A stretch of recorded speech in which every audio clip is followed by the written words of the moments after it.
Alright. Okay. I just finished breakfast. God, I woke up so late. It's like 20 minutes before stream started. But whatever. Let's get this started. I got my cup of coffee. I am definitely prepared. Yes, sir. Yes, sir. Alright. Wait, no. That's not what I meant to do. Wait. This one. Okay. Alright. Someone thumps their fist in the storage room door, staring you from sleep, with a jolt and a thud as you fall off the mattress. Are we just getting into this? You know what? Why not? I realize that I probably should have a little bit of lead up, but at the same time, I woke up just like 20 minutes ago. I am just waking up. Here's to hoping that something doesn't scare me like last time. Like yesterday with that one frame of Stan. Okay, someone thumps your fist, blah blah blah. Scrambling to your feet, you step over to the door and swing it open wide. Virgil, I need your help. It's at that moment that you look down to see Waddle swaddled in her arms, wearing a hat and a bow tie. Oh wait, we did do this. Whatever. Why is Waddles looking so dapper? He does look pretty dashing, does he? Wait, we're not here to dish out compliments. There's an emergency. A love emergency. Mabel stares up at you with wide eyes, her little arms unmoving as Waddles attempts to wriggle free from her grasp. The kid's stronger than he looks. Knowing Mabel, this could mean she has a new crush, from what Dickers told you. She's still deeply rooted in her boy-crazy phase, or she desperately wants to wed Waddles to some unsuspecting critter outside. Waddles and Gompers are renewing their vows today, and I can't find Gompers to put his gown on. You gotta help me find him. You weren't actually expecting your second guess to be right. Okay, Mabel. Actually, we've been through this. Let's skip. Yeah, let's still do with the marriage. I don't want this marriage to fail. We here want this marriage to go well.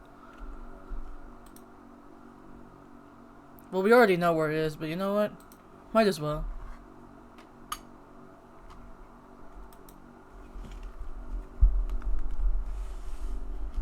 Okay. My guy's got taste. He's got Fully Clothed Women, the magazine. Okay, now it's on the roof. Walk backwards, put a hand in your brow, shading your eyes. Continue to walk. Yep, alright. It would give me no greater honor. Why is Xbox giving me a notification? I'm out here wanting to see this wedding go through. Xbox like, hey, you've got points. And I'm like, oh shoot, for real? Me? Points? Absurd. I mean, I just want this marriage to go well. I don't really have any other goal here. I mean, aside from, like, kissing that old man, but you know.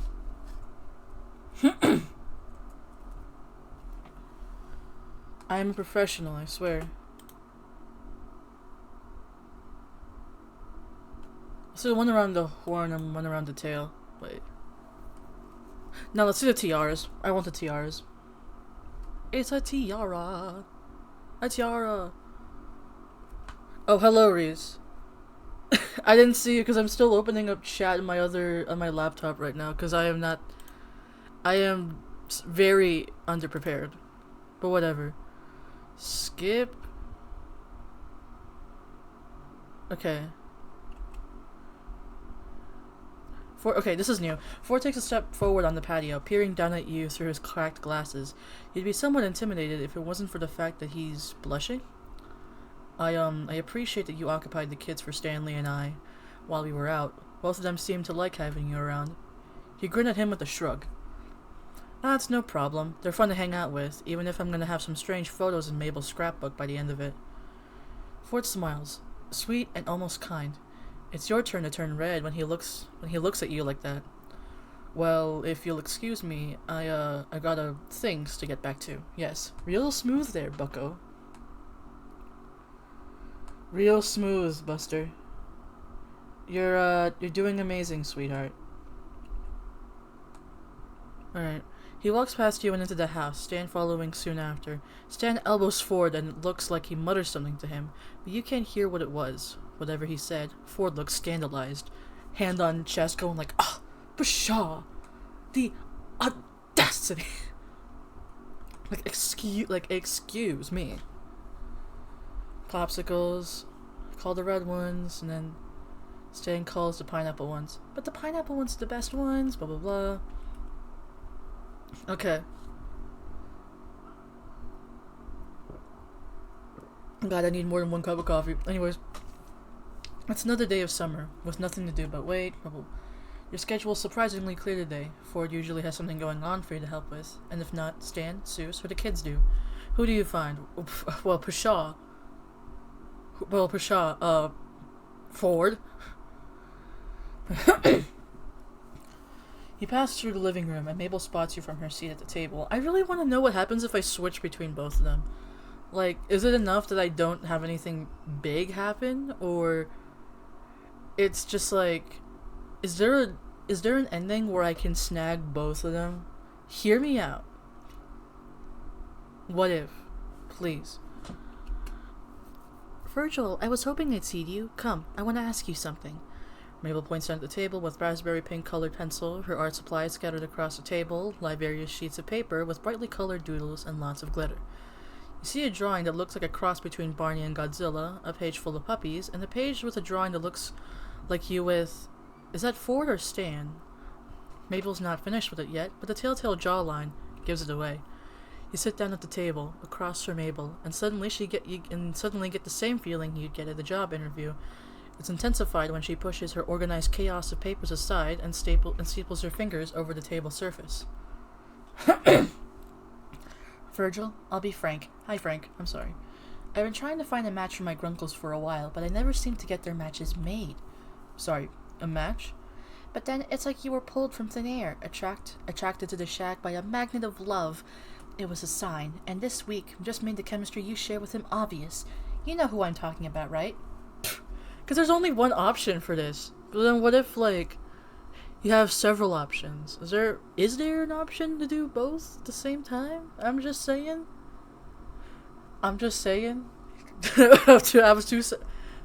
Two heads are better than one, am I right? Yes. Grunkle Ford's great with family, but he's still guarded. You're the first new person I've seen him actually get interested in. Maybe if you get to know him, he'll see that social interactions aren't so hard, and maybe a love was in his horizon all along. Hi, welcome to the stream, yo, and don't worry, I was late to my own stream. I was eating breakfast. I was eating breakfast in like the first few minutes of the stream because I woke up like 20 minutes beforehand. I'm drinking my coffee right now.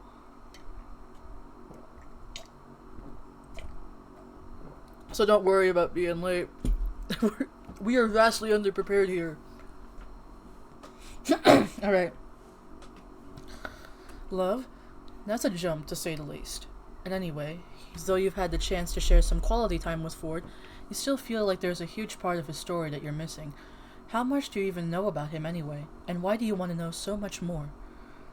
Mabel, Ford and I haven't spent all that much time together. Sure, we shared a couple adventures, but nothing. Adventures are perfect bonding material. I know that firsthand. But you know what would really get this chemistry going? Talking to him? What? No, I'm thinking something more romantic. Hold on, I'm getting an idea. Get everything ready, Virgil. You just focused on falling completely and utterly in love. Matchmaker Mabel is back in the game. Just as you exit the talk with Mabel, you run into Dipper right outside the living room, and it doesn't seem like an accident either. His arms are crossed and he's looking at you, dubiously. So, I heard about Mabel's plan. I just left the room. Yeah, well, word travels fast, and Mabel sends out mass update texts. His defensive posture softens a bit. Just tell me one thing. I know my grunkles can look after themselves, but can you promise me you won't hurt Grunkle Ford? Well, you can trust Ford. Yeah, I know. I guess we're good then, for now. A text notification sounds and Dipper checks his phone. And be ready at any time for your date with Grunkle Ford? Ugh, this feels awkward enough. No offense, Virgil. It's just my Grunkle Ford actually going on a date? Do old people even date? Kind of hard to wrap my head around. I'm not gonna make the same joke I did last time, but at the same time, of course old people date. How else do we have Toxic Yaoi? And Toxic Yuri.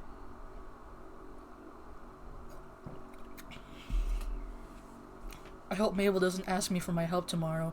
I mean, I have enough trouble trying to find a date for myself.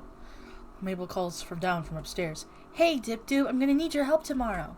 Well, never mind. During the next few days, you, Ford and Dipper get further into your DDAMD campaign you left off on, and you have time to flesh Alex out to complement Tyros and Vernan on the team. Dipper tells you the 3-person troop is typically small for a DDMD group, but you've been getting the hang of the game, mostly from taking advantage of Ford's helpful nudges in the right direction. You've noticed Ford staring at you during your games sometimes, and you can't deny that you've been caught doing the same. After your fateful chat with Mabel, you're on edge and wait for her to pull something out of her sleeve. Every time she bursts into a room with fistfuls of crayons, you jump at least a foot in the air. But you've been doing your best to pretend everything's normal, or at least as normal as it gets in Gravity Falls. You ventured out of town earlier today and did some touristy-worthy exploring, and ran into the Pines family at Greasy's diner an hour later. According to a giddy Dipper and exasperated Ford, a door to another plane had appeared in the fridge instead of food. Post-documentation inspection, and lots of skeptical squinting from Dipper and complaints from Stan, Ford had suggested they all just wait it out. Why not? Aww, I want to go through the mysterious portal in the fridge. What is that like? It's like, what's that damn place again? Omega Mart. They had like that thing I saw in the videos or whatever. It was gone by the time you got back. You secretly hoped to catch a glimpse, but when you asked Ford about it, he assured you it was nothing special. Wouldn't have even ranked among his top 10, he said, pushing his glasses up his nose. Insert the anime frame where the glasses are like lit up. After that series of fridge-related events, the shack fell quiet. Dipper ventured out with his camera equipment off to film something amazing and stand in his office checking in with his sources. Whatever that means. Oh, I know what he means. He's gonna get himself shot and arrested. Actually, he's gonna be fine. He's just gonna get arrested. It leaves you and Ford both intently reading on the shack's patio. It's warm and comfortable, yet the overhang shields your lights from the blinding summer sunlight. You glance over at Ford. He looks calm and collected, same as he's been all week. Conversely, you've been a little nervous around him ever since Mabel's matchmaking interview.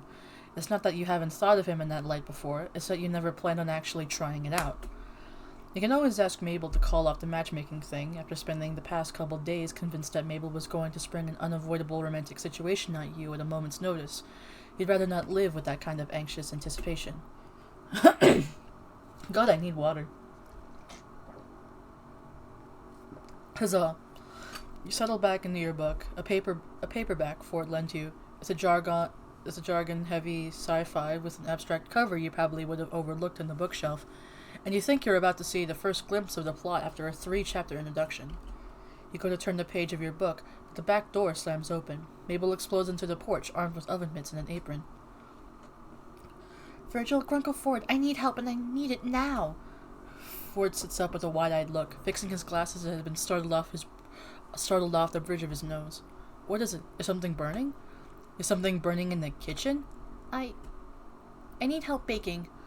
Ford relaxes enough to leave a bookmark in his dog-eared novel and close it, but looks to Mabel with an air of bewilderment. Ooh. Honestly, I've only just starting to play Ford's Path, but in terms of more fun stuff, Stanley's Path is way more fun. But with Ford's, I'm liking it just because of how simple it is. It's calm. It's sweet. But with Stanley's, it's like, yes, we're stealing paintings and then nearly getting shot and then getting arrested. And that's fun. But then afterwards here, we're just like, oh hey, we're playing DD and DAMD. So.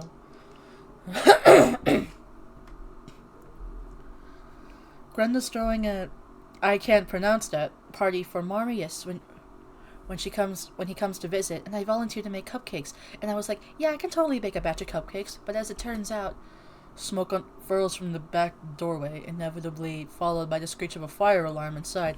Mabel wrings her bit hands and winces guiltily. I can't. Mabel rushes back into the house, you and Ford coming close after. You reach the door in time to see Ford, unfurled, drag a chair over to the smoke detector, and disable it as easily as flipping a light switch. Just wave a newspaper at it. You don't need to turn it off. As for the smoke, you go straight to the kitchen for the kitchen window and open it, fanning the smoke out of the house. Mabel looks guiltily at you both, attempting to waft the smoke out with her oven mitts. Now that you really look at her, you notice there's flour on her sweater, and on the kitchen floor, and the kitchen counter, leading to one lopsided bag of flour surrounded by a similar mess of ingredients. Looks like you could use a hand. Mabel, why didn't you ask for help sooner? I'm sorry, Grungle Ford. I wanted to make them myself. She wilts and... God. God, I did not warm up. I literally grabbed breakfast and got upstairs. And hang on, I just went up, got breakfast. I'm gonna, close my door real quick.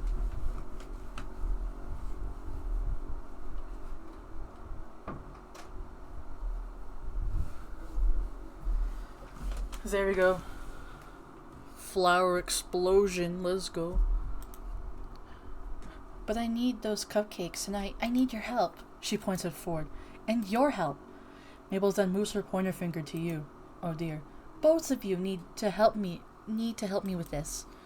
She looks between the two of you with those Mabel patented puppy dog eyes, and whatever will you had left to resist crumbles immediately. Why is it so windy outside? Jesus Christ. Anyway, the wind is whistling outside. It's been really windy recently. You pat her shoulder reassuringly. It's alright. It's alright, Mabel. Baking is a difficult art, and even professionals have off days. And, he glanced at the oven that's still leaking lingering smoke. I think adult supervision might be good right now. Mabel nods, looking between you and Ford. Well, it'll be easy peasy with you and Grunkle Ford helping me. You look to Ford, and Ford just looks questioningly to Mabel. Why would you need both of us, Mabel? Because we need to make a bajillion of these. So many. This is a huge party. Plus, the more people that make them, the more love these cupcakes will have. There needs to be so much love in these cupcakes. That doesn't... Please... Please, Grunkle Ford. You and Virgil are super conveniently the only ones who can help me. Yeah, girl? Really? Maybe Dipper. He's out filming. Won't be back till sunset. It's gotta be you two. Ford glances hopelessly at the hallway for one moment. Mabel gives you a conspiratorial wink while he's not looking. Then it dawns on you. Okay, it's not gonna be the same thing she pulled with Stan then. Well, Stan's like, aight, here's a boat, have fun. Well, wait, what happened to Grenda Jr.? Thought she was giving birth. Whatever. It's what is this, a rom-com plot? But I gotta say, at least she's adapting to it really well. For Ford being with baking, and then with Stan being out fishing, it's she's a matchmaker, but at least she's playing her cards right. Is it getting hot in here, or is that just the oven? It's the oven. It's still lingering smoke. You probably should get that thing out. Well, please, please, please, Grunkle Ford. Virgil is already gonna help out, right, Virgil? Yes, that's what I want. Just oh yeah, sure. yeah, I want to help, yeah, sure. Heart picking up its pace, you hazard a look at Ford to find him looking oddly complex. I can't read today. Jesus. I'm not Englishing today. Now compared to before. He looks at you for a fleeting moment. You catch out the corner of your eye. His attention's back on Mabel by the time you register it, and Ford nods after her. Alright, what do we need to do? No, you're right. It's probably just Ford. Mabel, I think the apron is supposed to be for, keeping your outfit clean, but you know what? Yeah, it is also a fashion statement. Okay, first rule in baking, wear an apron. There's never a wrong time to make a fashion statement. Mabel holds 2 aprons out, one scarlet red and the other white. Hey, that's... I want the red one. You have absolutely no idea when Mabel even retrieved these aprons in the first place, but she's already picked who gets which one. The red apron is tossed to you, yes! And the white one is thrown to Ford. You put it on and look down at yourself and read an upside-down "Burn, baby, burn" printed across your chest, with a picture of a fiery grill on it. Fittingly, it smells a little like burning. Ford's apron has some green text you didn't catch, but as he lops it over his head and ties it, you can read it clearly. Oh my god, my other oven is a Bunsen. Bunsen burner. Women in STEM. A bit of a story. I don't know why, but I was in in high school. I was in a class once for chemistry, and the guy in front of me was apparently real good friends with my chemistry teacher, and they had this joke where one of them would go "women in STEM" and then the other would go "Bunsen burner," and I don't get it, but it's just lingered in my head for years of just going "women in STEM, Bunsen burner." All right. God, why am I coughing? Please. Yep. My other oven is a Bunsen. Hey, I get it, like a Bunsen. Hey, is this some nerd stuff that I'm too... Is this some science stuff that I'm too stupid to get? Actually, no. I don't know what the hell is Tillery. Let's try this. Wait, what's the joke? Hang on. Hang on, baby wants to understand what this means real quick. What the heck is...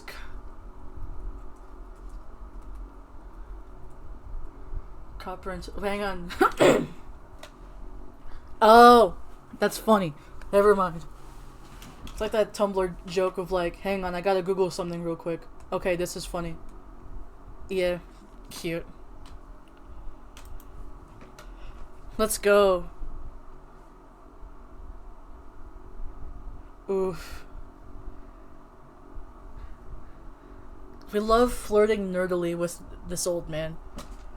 Make him blush with the power with nerding.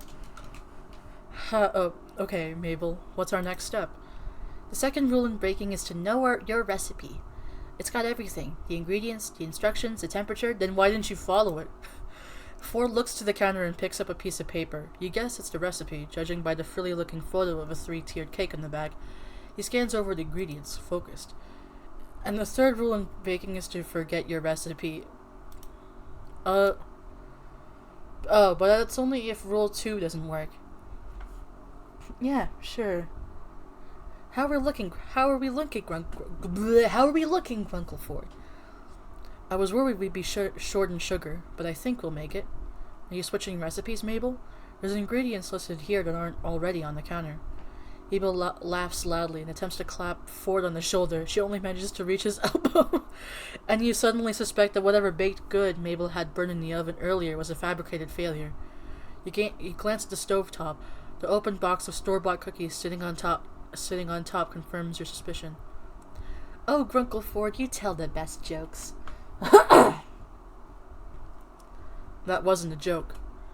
Oh, look, we need flour, and I already have that out. Next?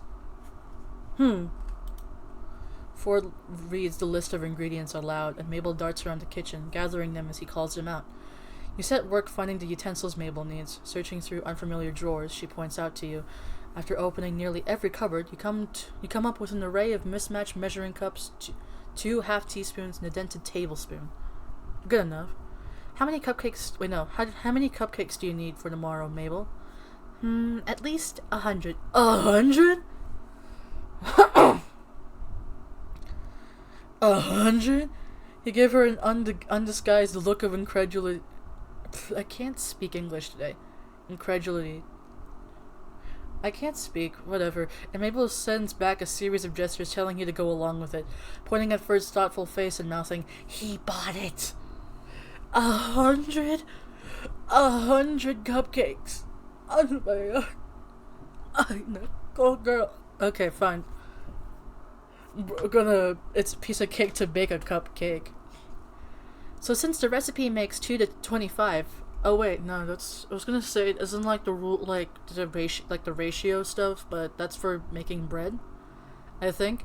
Actually, no, it still applies. I think we just have to times it by like, I want to say 100, but we need to do the math. I hate how I'm nerding out about this now. I've been to one baking class. Hang on, let me get my damn calculator out.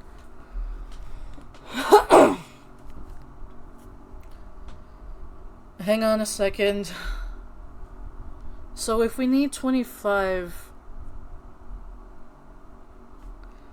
I'm getting my calculator app out on my phone. Because baby needs to nerd. Baby needs to get this math right. I was in one baking class and I have to keep abiding by it, lest I get sent to the oven for my crimes. So 20 to 25, I'd say 20... No, let's go to 25. So because it's an even number to round, then we got like...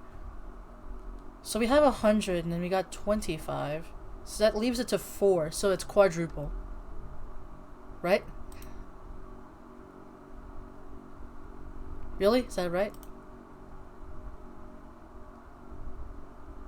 What? What? Wait, quadruple? Hang on, baby, hang on. I'm woke. I'm too. Or what's the difference?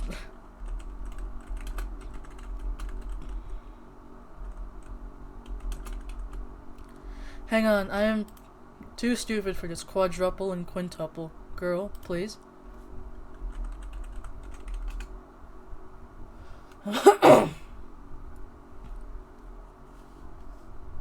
Five? Oh, because if you're doing it by... Wait, oh. It's because if you're doing by 20 and then you times it by 5, then that's 100. But then if you have 25 and you do it by 4, you also get 100. Screw you, I'm going with quadruple. My math is... My math. I did the math for it. You may be a genius, but I did the math.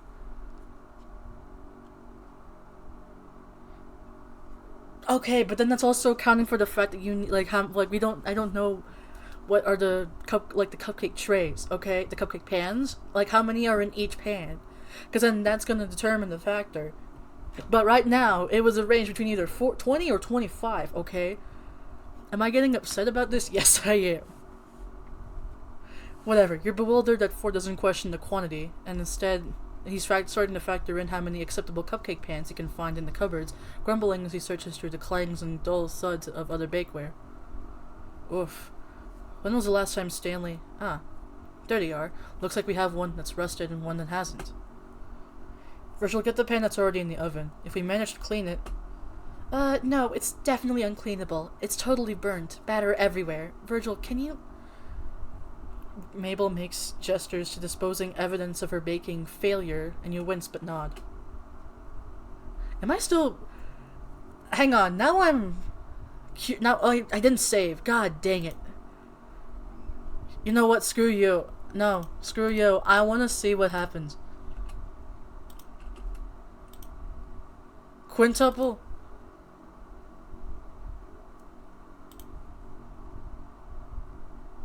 So it's literally just him agreeing with you. Because I'm saying that it's still a... Like, what's the difference? It's literally only 20. It's only a difference of 5 that you're doing it in batches. And if anything, I feel like doing it in 25... I feel like, okay, I guess doing it in 25 batches would be less time to bake all these 100 cupcakes. But at the same time, if we do it with 20, it's going to take more time, and we need those cupcakes for tomorrow for it. Whatever. Sorry. Seizing your chance while Ford's back is turned, you open the oven, grab whatever's inside with the oven mitt, and rush outside to drop it in the trash can midway around the shack. It turns out to be a couple store-bought cookies dropped in the muffin pan and left to burn to a crisp. You shake... Wait, Mabel? Oof. Listen, fair. It's too early for me, I say, even though it's 11. Whatever. But also, Mabel... Wags finger, but also very proud. Stan would be proud.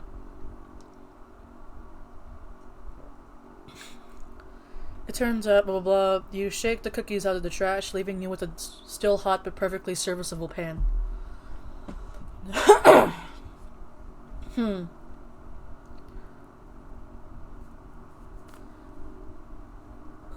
But I wanna... but I wanna bake. The cookies! I wanna, like, use the pan and call it a miracle because...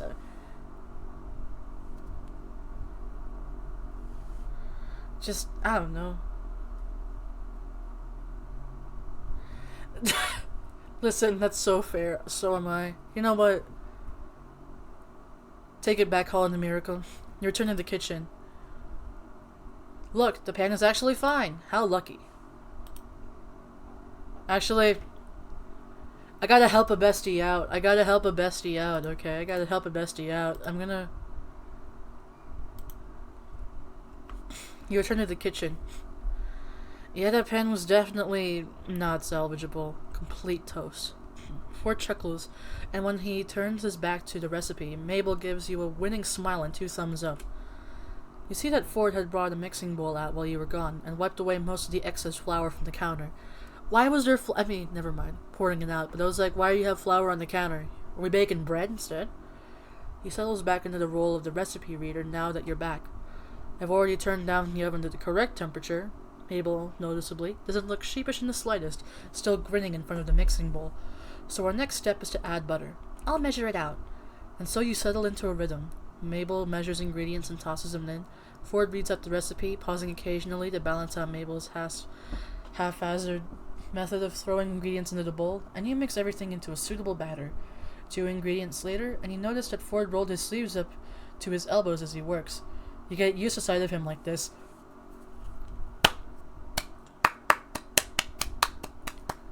Woo! We love rolled up sleeves. Rolled up sleeves, my beloved, can go no wrong, can do no wrong. You don't notice Ford returning your stare until he clears his throat. Apparently your oogling lasted just a moment too long. I'd say not enough. I say not enough. Oof, I know. See you, yo. But still, you can never oogle for too long. Not when you have some guy with rolled up sleeves. Virgil? Oh, yeah? I just added the first cup of flour. You can stir it in now. Oh, right. Ford adds another cup as you stir the ingredients together. You're trying to ignore how red your face feels. Aw, look at you two working so well together. It's like you don't even need me to be perfect. You know she's talking about the matchmaking, but Ford doesn't take it that way. That's not entirely accurate. You're an essential member to our baking trio. After all, who else is creative enough to come up with a unifying theme for all these cupcakes? You're right. I haven't even thought about that yet. Mabel, standing on the chair next to Ford to reach the counter, hops up and sits at the edge of the counter. Lovey-dovey or lovey-dovey? God, I can't decide.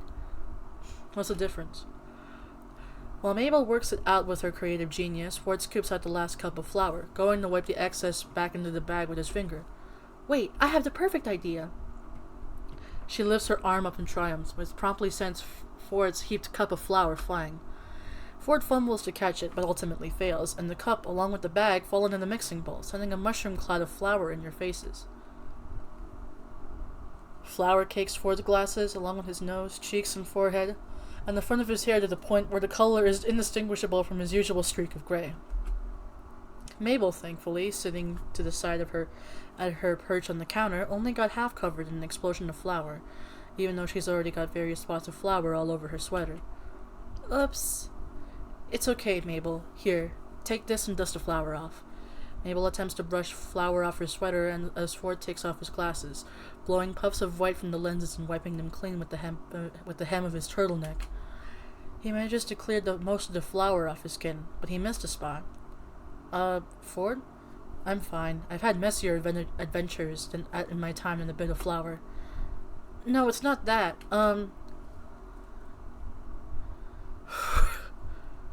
If I had a nickel for every time we had to wipe something off, or we had to clean something off a Pine's twin's face, I'd have 3 nickels. 2 nickels. Technically 3 nickels because I'm pretty sure Mabel had it during the pancake thing. Brush his hair out. Yes! Okay, please, please, Mabel, give me some words of encouragement here, girlie. You reach over to brush it out. Ford gives you an uncertain expression, but stands still, letting you make contact. Your fingers only run through his hair for a second, but it was enough time for you to register how fluffy and flowery it is. You can't help but smile that tugs at your lips as you finish. Just had some flour there. Did I? Hey, he blushed. Let's go! Hi, hello, you came just in time for blushy Ford. His hair is fluffy. I love that. As a guy who likes to draw fluffy hair. Mabel stopped dusting herself off and is now looking between you and Ford with such anticipation that you're getting self-conscious under her attention. Everyone in chat, including me, at this going like, Ford seems to notice too, because he takes an unnecessary step back and awkwardly clears his throat. Oh, right. Flower. Mistake. Let's fix it. The three of you take a moment to stare at the disaster zone on the counter. Looks like the only thing we can do now is guess how much flour was added and scale the amounts of the rest of the ingredients to match it. I was going to start over.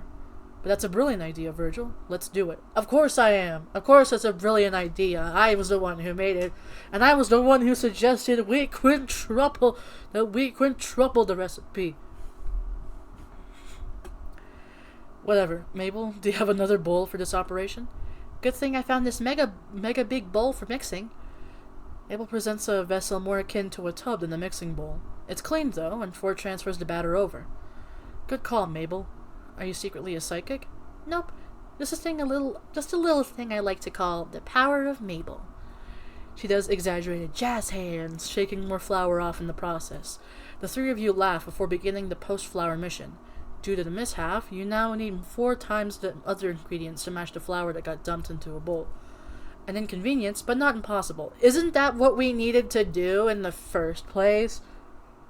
Isn't that what we needed to do to quintuple the recipe? Because we're doing it by batches of 25. We're not doing it by batches of 20, okay? I'm still pissed. I don't know why. Same. God, I need Mabel's energy right now. As you measure out more sugar, you spot Ford adding to the bowl by cracking 2 eggs at a time in each hand. Show off. The kitchen is quiet during the bustle of measuring, adding, and remixing, but after a couple of minutes, Mabel sighs. What's up, Mabel? I don't know, Virgil. It feels silly to talk about. Nothing is too silly. Well, that's a broad statement, but the point is we're willing to listen.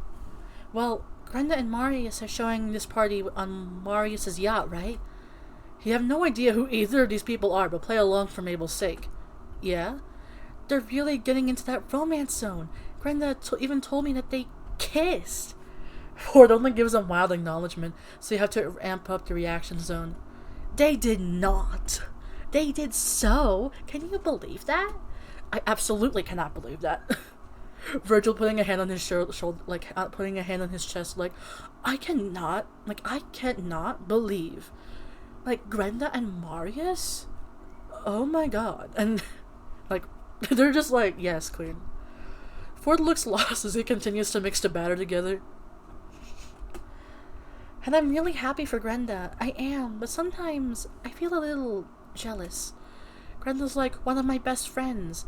I don't know why I can't just be happy for her without feeling this way. For real. God, I will draw that later, I say. Hopefully, I won't forget, but still. Well, everyone feels that way sometimes. All you gotta do is try your best to stay positive for her, even if you're feeling a little bitter inside. And just know that eventually this feeling will pass. Really, everyone gets this way, even with friends. It doesn't mean you're a bad friend or anything. Thanks, Virgil. And anyway, if this is about the romance, Mabel, you're only a teenager. You might feel like you're watching your friends get married and settle down so quickly, but that doesn't start happening until you get to 25. You're a wonderful girl. You're smart, pretty, and you can probably make a mean batch of cupcakes. I know that whoever you end up loving will be lucky to have you, and that perfect relationship will come your way, in time. Aww. Virgil's speech.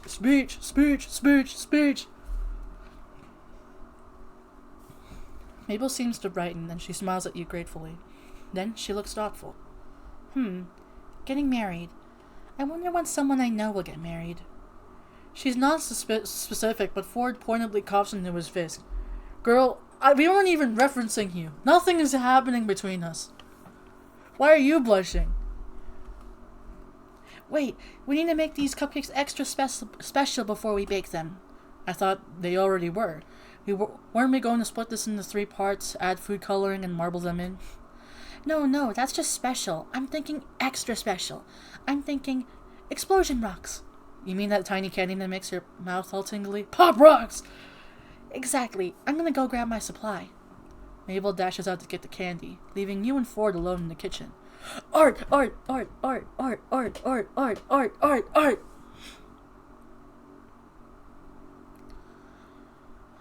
Honestly, for real though. 'Cause like, God, that's so true. I don't know how, I was gonna say something, but then my mind immediately blanked when I was looking back on the screen. But that's so true though. Art style change. Can I just say though, God damn! I'm calm. Normally, you'd expect the atmosphere to turn awkward, but you find yourself anticipating something instead. You give Ford a smile. Good job calculating how much we needed to salvage the cupcakes. Ford laughs, leaning back against the counter. Oh, I just eyeballed it and adjusted based on the batter's apparent velocity. No calculation involved. Okay, show off! And well, I couldn't let all our hard work go to waste after you suggested salvaging it. I don't get it. You wanted to start over?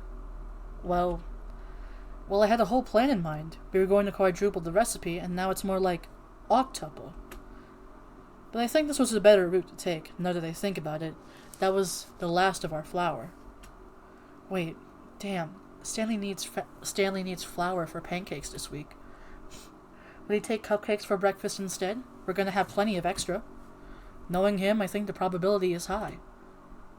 Oh, let's go back! Can we go back to the different art style? For a moment, just damn, it's so beautifully rendered. I know, right? The shading? Ugh! I violently grabbing something and shaking violently. Just like, I want to draw Neri in this fit. He is so pretty. God, I'm shaking violently. Okay. Sigh. You're about to say something else, leaning in to continue the conversation, when Mabel re-enters the room. She's carrying a cardboard box filled to the brim with bright packets of explosion rocks. I'm back. Alright, let's add these puppies in and make some cupcake magic. You and Ford start helping Mabel decant the explosion rocks into the batter. Ford glances at you as you shake the last packet into the bowl, both of you knowing that the consumers of these cupcakes will get an unpleasant surprise from them exploding in their mouths, especially since the multicolored candy makes the batter look like an unassuming confetti cupcakes. Then it's time to split the batter and marble them into a pan. The 3 colors Mabel chose are deep purple, blue, and pink. Hey, you know what that is? Hey, we love the bisexual cupcakes. What she says ties perfectly in with her theme. The bisexual cupcakes? So are you going to tell us what the theme is yet? Nope. Let's get these in the oven. Ford picks up the pan and sticks it into the oven to bake.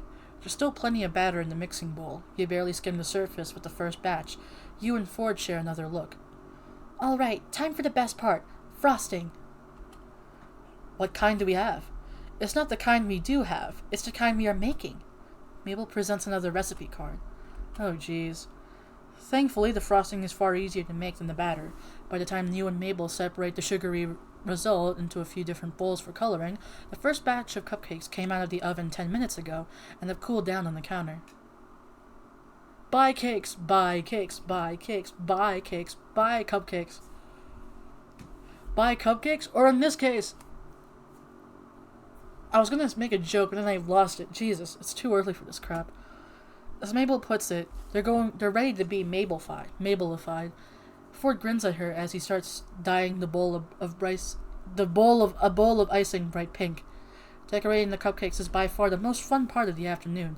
The three of you sit around the kitchen table. Mabel purposefully sits you and Ford next to each other, while she takes the remaining spot, and you use different frosting tips to make designs on all the cupcakes. Mabel had finally revealed her theme to be outer space, because space is full of romance. Oh. You know what? That tracks. I guess. You know what? Yeah. And this way I can say their compatibility is out of this world. So the three of you cover marbled cupcakes in galaxy-worthy combinations of colored frosting. Ford, to put it simply, is delighted by the theme. You're pretty sure the constellations he painstakingly iced on his last 25 cupcakes would pass as illustrations in the Stargazer's guide. That's beautiful. In the middle of completing a second Orion, Ford got some icing on his face. A drip of blue somehow made it onto his chin, probably from testing to make sure it tasted good. It did, of course. Mabel kicks you from under the table. Ow? Shh. And she nods her head at her grunkle, giving you a meaningful look that Ford completely misses. He wipes most of it off, but there's now a streak of blue at his cheek. So you... If I had a nickel for every time I had to wipe something off a Pines twin's face, I'd have 5 nickels. Technically, if you count like the same pancake, if you count the pancake still having the same effect, where we had to wipe some syrup off of Mabel's cheek, because in that case it would be 1 for Stan, 1 for Ford, and 2 for Mabel, leaving 4. But now it's gonna be 5 potentially. What are we feeling though, chat?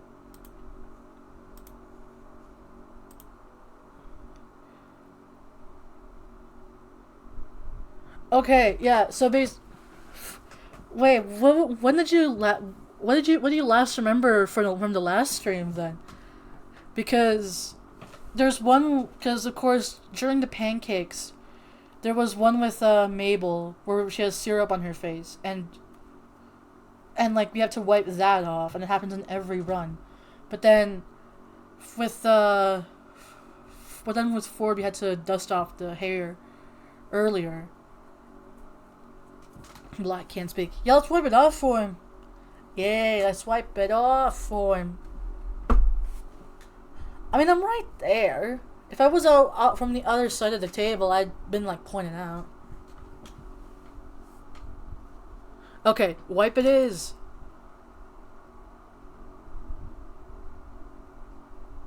Mabel watches you both expectantly, but you aren't sure you have the guts to do what she really wants to have happen, and besides, you're not sure Ford's ready for that, so you opt for plan B instead. Here, I'll get it.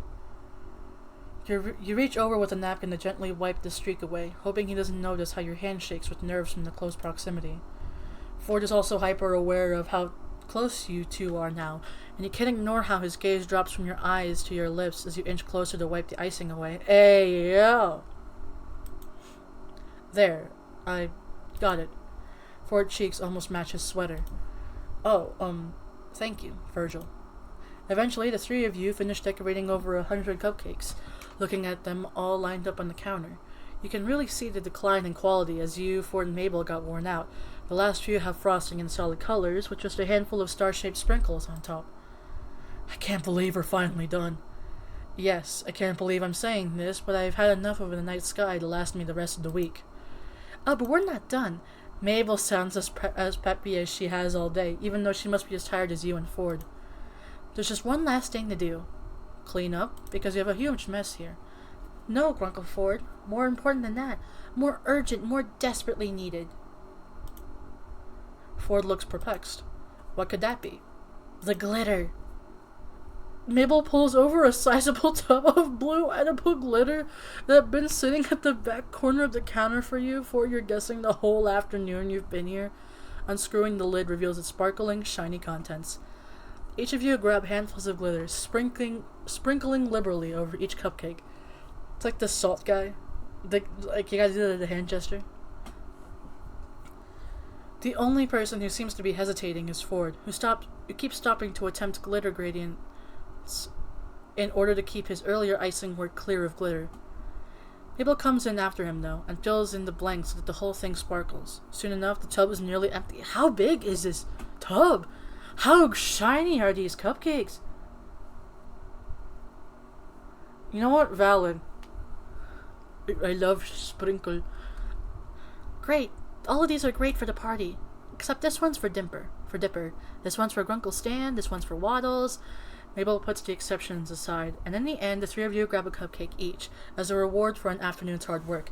You tap them together in a Suedo toast and absolutely devour them. The cupcake tastes odd, but that's what makes it amazing. It's probably the explosion rocks. You can detect, the faint spice of love and adoration. A good, if not perfect, cupcake. The remaining cupcakes are strategically filled into the pantry among the cheese boodles and various other snack foods, ready to be brought to the party tomorrow afternoon. Mabel stretches and yawns dramatically before grabbing the plate of cupcakes that had been set aside. Well, better get these over to the boys. You know how Grunkle Stan gets when he smells something cooking and doesn't get a taste. You're not quite sure you do, but Ford nods knowingly, so it must be true. Anyway, I'll leave you two lovebirds alone. Thanks for the help, and you're welcome for my help. Mabel sends a wink and a finger gun as she leaves. Mabel!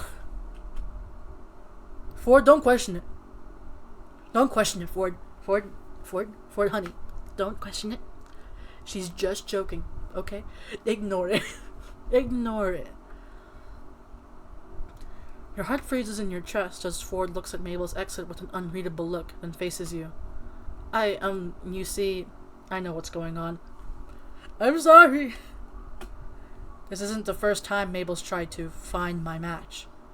You can't find the words to express your mixture of relief and confusion, Ford explains. I suppose she's at that age where kids are thinking about romance and dating. Stanley and I are just two of our recent subjects for these compatibility experiments.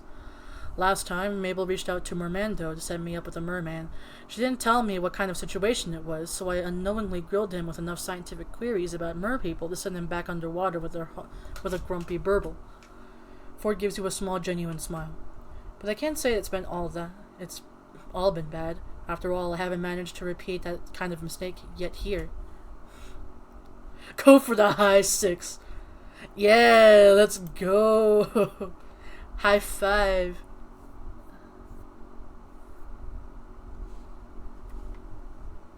For real. What are we thinking though? Because I don't know. If you did, you'd be surprised by how much of mer people. Oh, can we go? Let's go. Do we go for the high six? Our mutual understanding is high five. Hell yeah. What are we thinking though, chat? Because a part of me is like, this one feels too forward.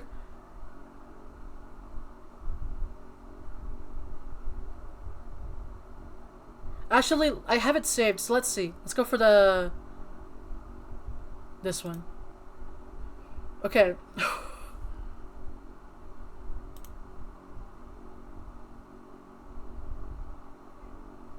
Yeah.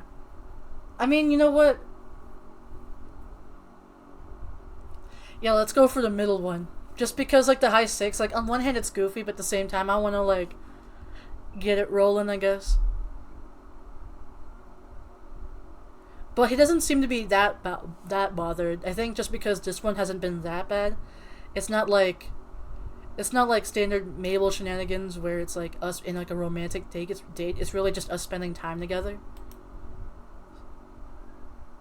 God, same here. This is why I'm not playing as myself. I have Virgil's name in there instead. So, Ford shrugs, though he's sporting a light blush. Oh.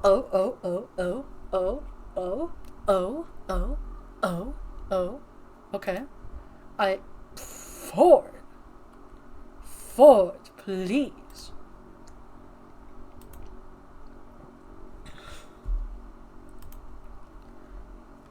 You know what? Good call. Okay.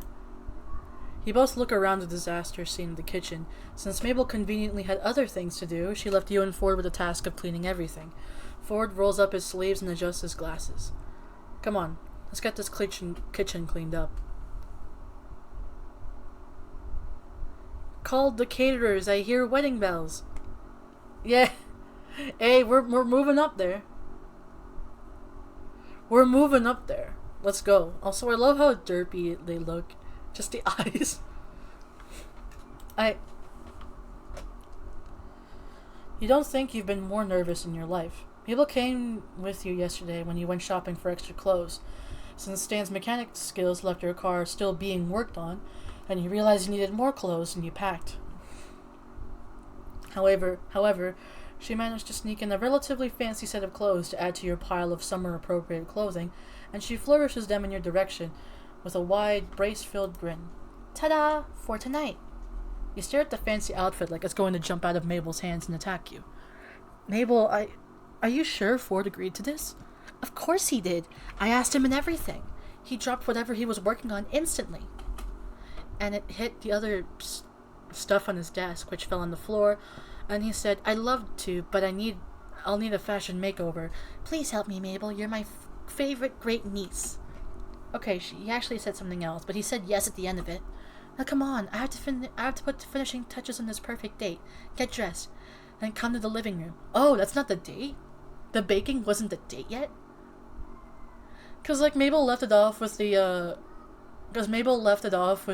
what's it called? The fishing trip with me and Stan last time. So doing another one? Pop off.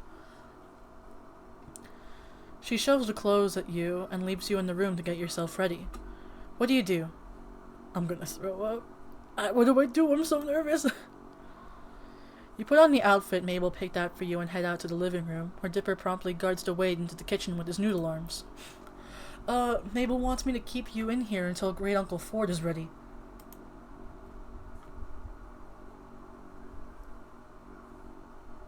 For real. If this wasn't a romance game and we weren't purposefully trying to be on romance, then like, this would be so awkward. Okay, I'll stay here. You take a seat in Stan's recliner, trying to look relaxed and composed, but your shaking hands give you away to Dipper, who's reading in front of the door. You look nice. I know Mabel picked it. I kinda helped, but it's nice. He's trying to distract you. Sweet kid. You smile at him and he smiles back, before returning to his book, The Field Guide to Bigfoot. Virgil, you can come in now. You jolt to your feet, heart in your throat. Get your tie steady.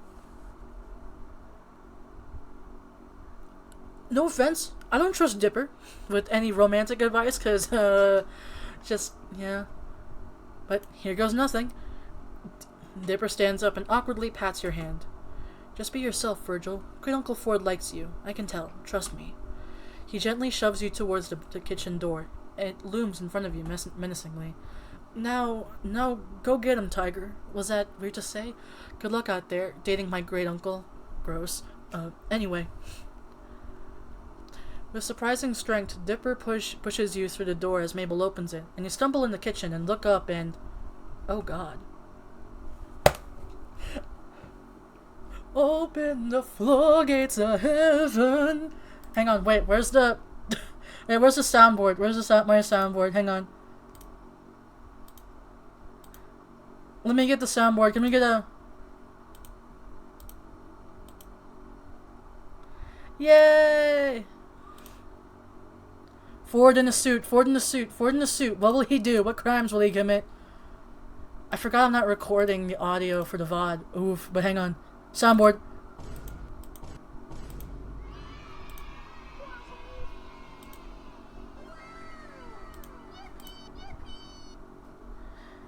We need to like celebrate. God damn, because can I just say?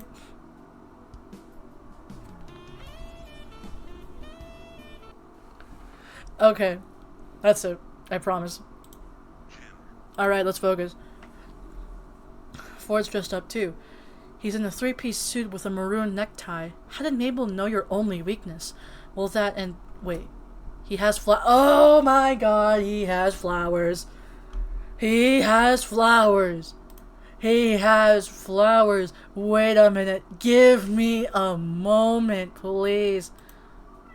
Wrong one.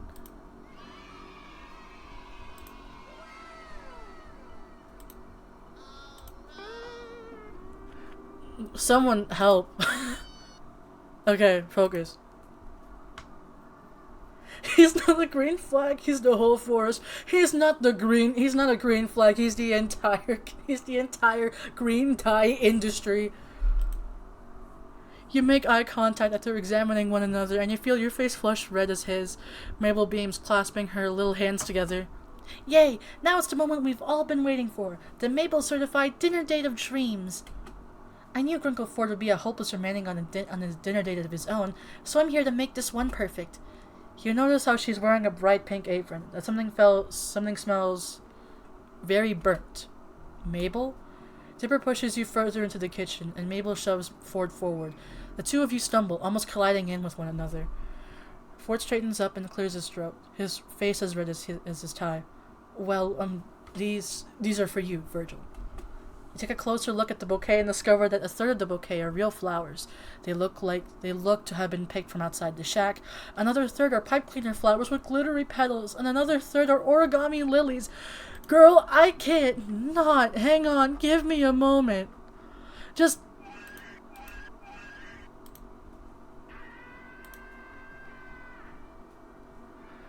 Okay.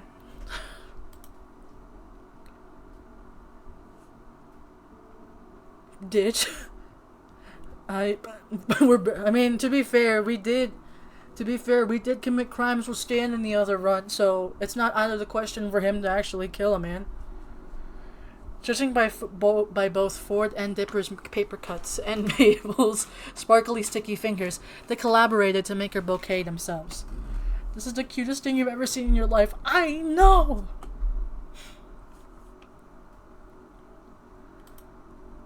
I didn't know you folded origami. Oh, well, yes, a little. Dipper made the majority of the flowers, but he needed help curling the lily petals. That was my contribution.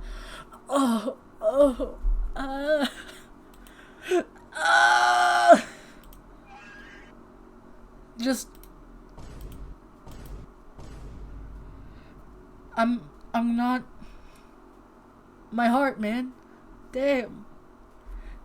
Can I just... Man.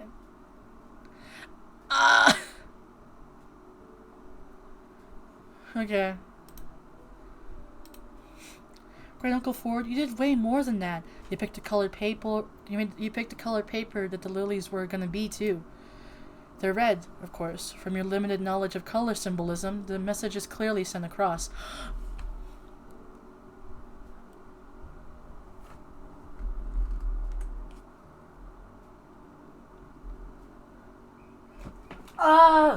Okay. Oh god. Not my keyboard breaking at the last minute? Okay. There we go. Alright. Okay. God, this is so cute. Okay. Girl, you're gonna make a girl fly. Ford's Rudy is so sweet. Oh my god. What is it? Stan's route is really adventurous and also risk-taking, but at the same time, it's one that leaves you flustered, like in a more like swooning. But this one makes you feel like a giddy teenager. Just okay. Thank you, Ford. They're beautiful. Well, I'm glad you like them, Virgil. Ford smiles at you. You attempt to smile back, but you're too flustered to really make the expression. You hopefully he understands what you mean. Dipper takes the flowers off you and manages to stuff the bouquet into an empty 2-liter bottle of pit, sticking it in the middle of the table, so you can't see Ford anymore once you sit down. You carefully scoot the vase to the side until Ford's pink cheeks and nervous expression are visible again, even if you're certain you look even more pink with embarrassment. Well, I'll leave you guys to it, then. Chef Mabel, are you ready? Sure am, bro. So ready. Mabel is standing on a stool and readying 2 plates of food, the contents of which she can't see yet, due to the mass of her hair and Dipper's hat. Ford waves at you, and you turn to him, leaning forward so he can whisper to you. Do you have any idea what's going on over there?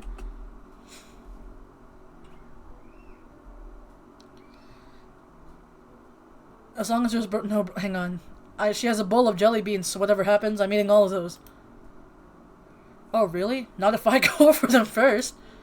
The two of you share some intense eye contact in the name of rivalry before you start laughing, and Ford grins at you, shaking his head. Mabel whirls around and hops off the stool, brandishing 2 glasses of something disturbingly bubblegum pink. She places them down on the table with a flourish. Ta-da! 2 tall glasses of Mabel juice. Such a delicacy. What ingredients did you use? He glanced at Ford, giving him a face of, please play along. Don't leave me alone in this.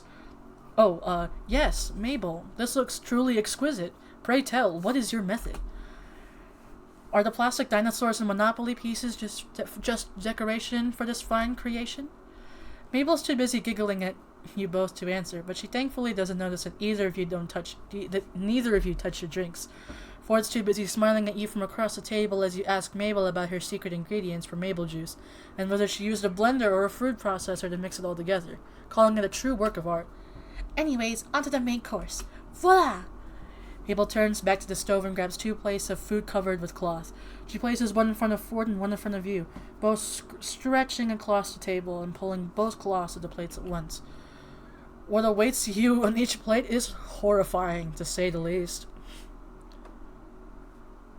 There's a pile of 3 very burnt chicken nuggets, dinosaur chicken nuggets, as you'd expect from anything else.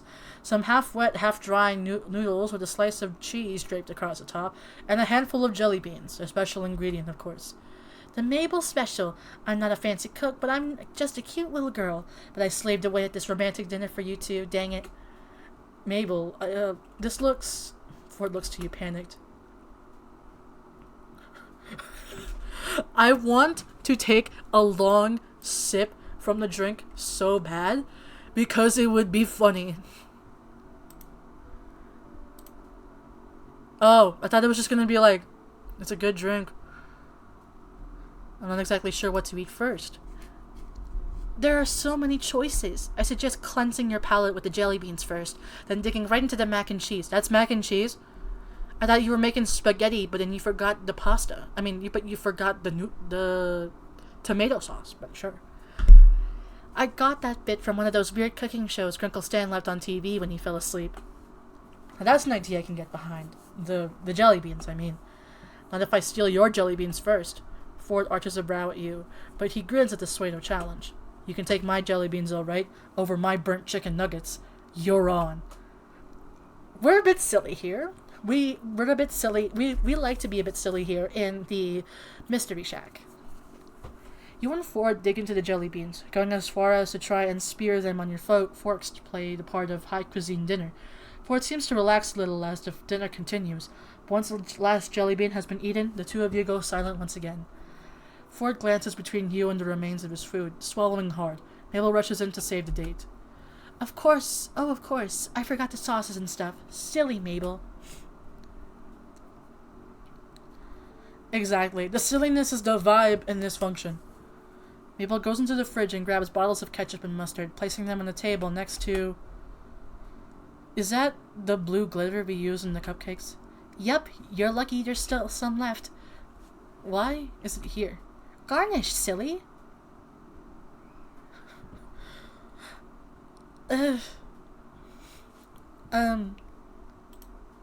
Glitter on my chicken nuggets? Glitter on my chicken nuggets? Am I really gonna put glitter on my chicken nuggets? The answer is yes! You pick up the glitter and shake some onto the burnt chicken nuggets.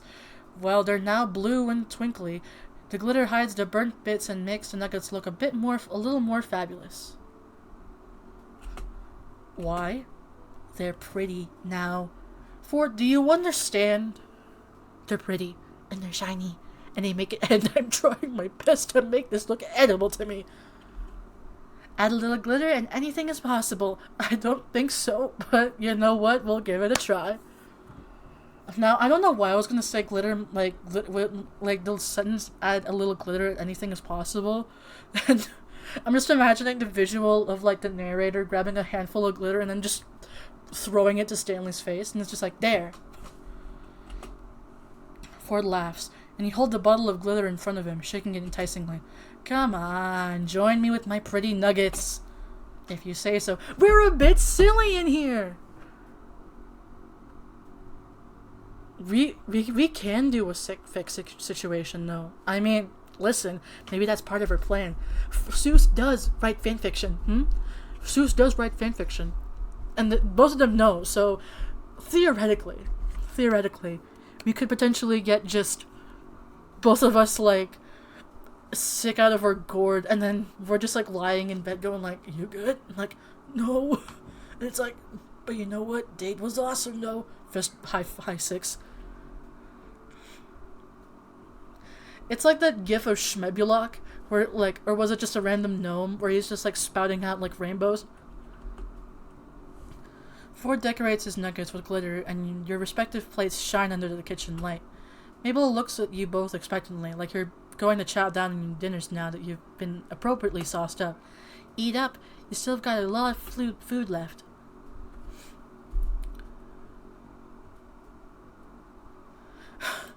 Mabel, sweetie, you are making this dinner hard. Never, I won't get out of your brain, Clem. Alright, let's take another burnt chicken nugget.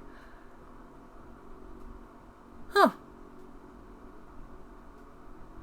You gingerly pick up one of the chicken nuggets and take a very, very small bite out of the edge. It's crispy, burnt, but edible to some extent. You swallow your bite and quickly take a sip of your drink. Ford stares at you with total awe, like you just defeated the Gremloblin with some punch. You have glitter on your mouth. Oh, I do? Where? Oh.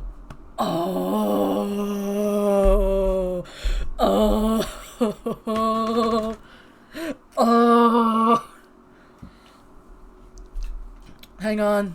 Soundboard, where are you?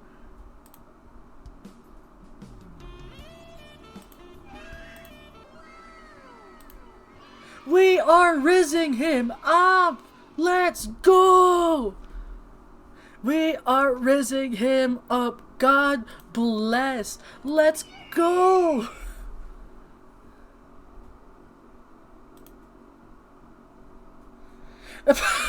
Real.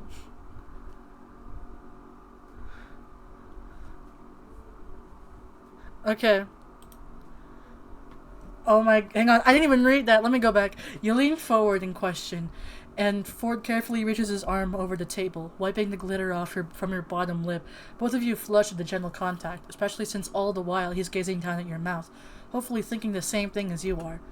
There, got it. He quickly sits back down in his chair and you do the same, avoiding eye contact until your faces turn back from red. Mabel squeals in the corner, clasping her hands together. Mabel stares at you both, bright-eyed and bushy-tailed, awaiting some sort of magic to happen. You swallow nervously and look to Ford before you cup your hand at the side of your mouth, hiding your wide-mouthed words from Mabel's eye. I have an idea. You tap your head with your other hand, charading your idea further. Ford gestures across the table, as if to say, the floor is yours.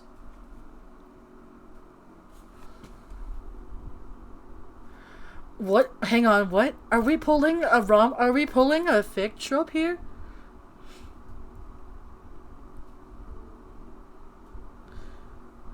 Okay. What's the idea? Because I don't know what these two are gesturing to.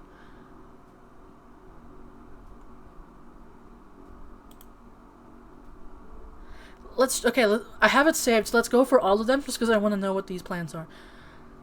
Ask Mabel about dessert. Mabel, what do you have planned for dessert? At this classy establishment, there must be some sweet sheets up for grabs. Huh? Oh yeah, I think Dipper was gonna help me with those. Dipper? Mabel hops down from her stool and snaps her fingers in the two of you. No canoodling while I'm gone, okay? Both of us are just like, what? Excuse me. Not in public. Okay. She leaves you both red-faced and stammering as she skips out the door. Ford turns to you, smiling nervously. Virgil, I know Mabel tried her best, but I'm not accustomed to the dating game, as Stan calls it. For the first time in a while, I don't know what to do. Do you? You stop, thinking for a moment. Dipper told you something earlier that day, an idea, in case the Mabel-certified dinner date of dreams went awry. You suppose this is a perfect moment to enact Plan B. Alright, but we gotta act fast. Watch my movements. You pick up your plate and struggle to not laugh as Ford mimics you almost perfectly, and shovel the contents of your dinner into Waddles' mouth. The piglet chews, swallows, and nuzzles your leg. Really? According to Dipper, Waddles will eat anything. You give him yours too. That way it looks like we ate. You hear footsteps scuttling down the hallway. Mabel's on her way back. And quick! You gently push Waddles towards Ford, who quickly feeds him the rest of the dinner. Waddles snores happily at the two of you before settling between your feet, content and full. And I'm back. Hey, you guys were just kidding around. What did you think of the dinner? Waddles burps. Perfect. Absolutely delicious, Mabel. You're quite the chef, you know. Mabel beams happily at you both. Also, Mabel, can we get dessert to go? I want to take Ford somewhere else on this date. Ford flushes scarlet at that. Mabel looks between the two of you and nods, waggling her brows at you. You sly... Okay, Mabel, don't say that. Only I get to call her a sly dog. Of course. With a popsicle each, you leap forward away from the shack, away from town and up a hill. Where are we going? Oh, this is it, but...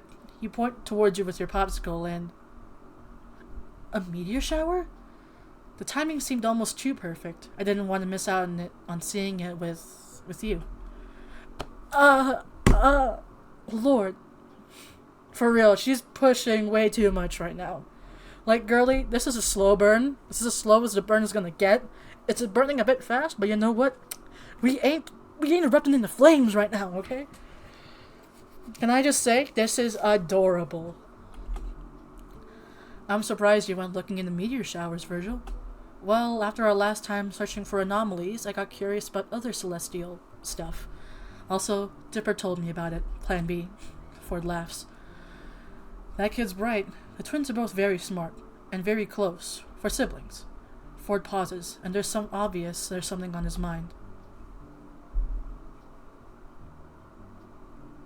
They are pretty cute. Huh?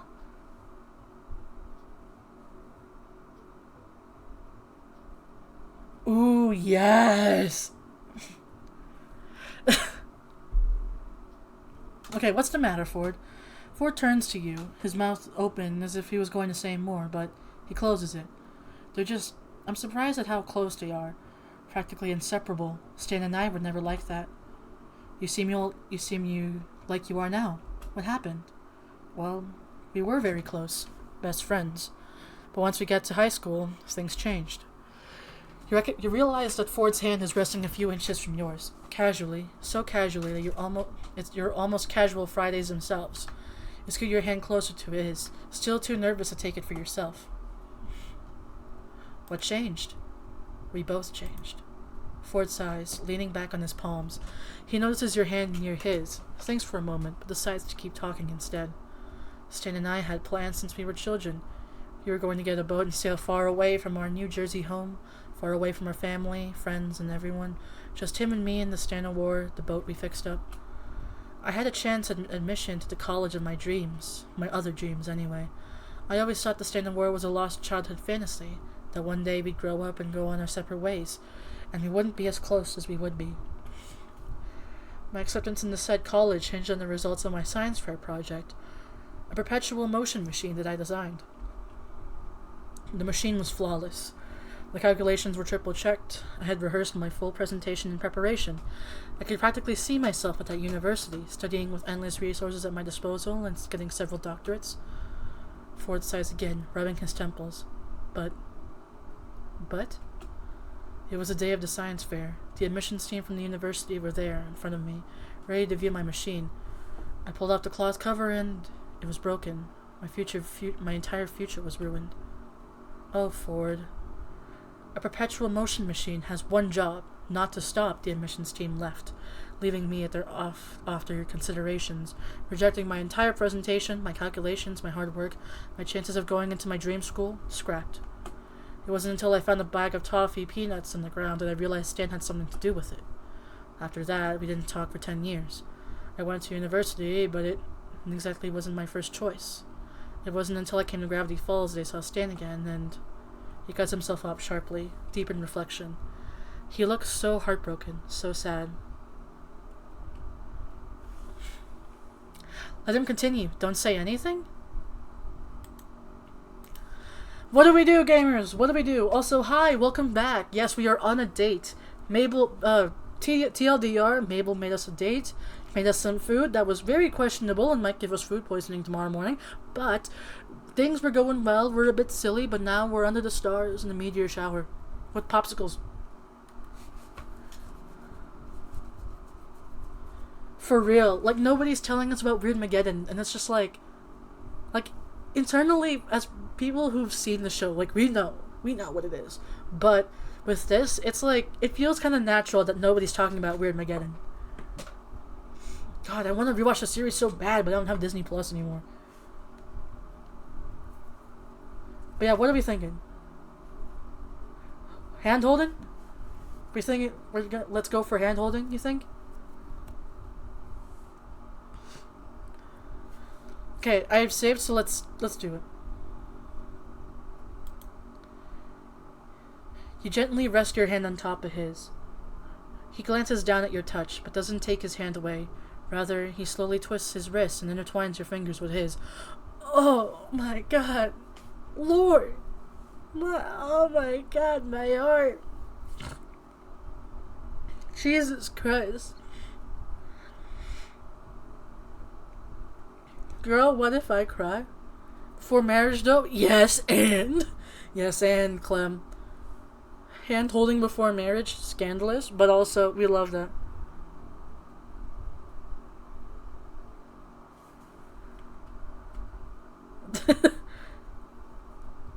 Oh my god, okay.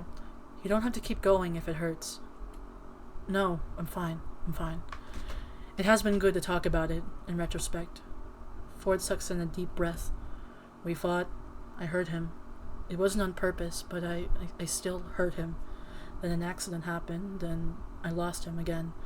I didn't see him for another 30 years after that. You're attempted to pry, to ask what the accident was, but Ford seems finished with the story. He swallows nervously, awaiting her response. Okay. It is...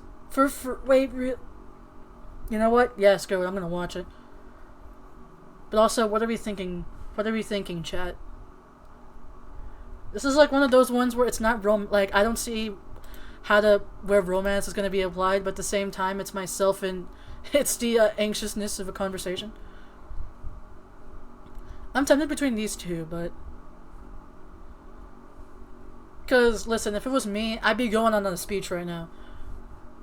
Pulling together my remaining spoons to do a reassuring vent speech.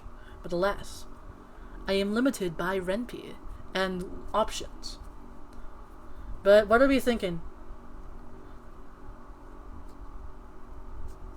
I'm half considering just going on to the...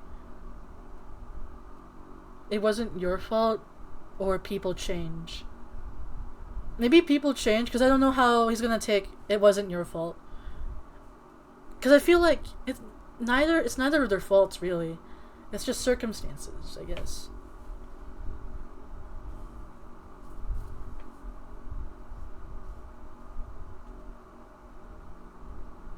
Ooh, let's go with none at fault, then.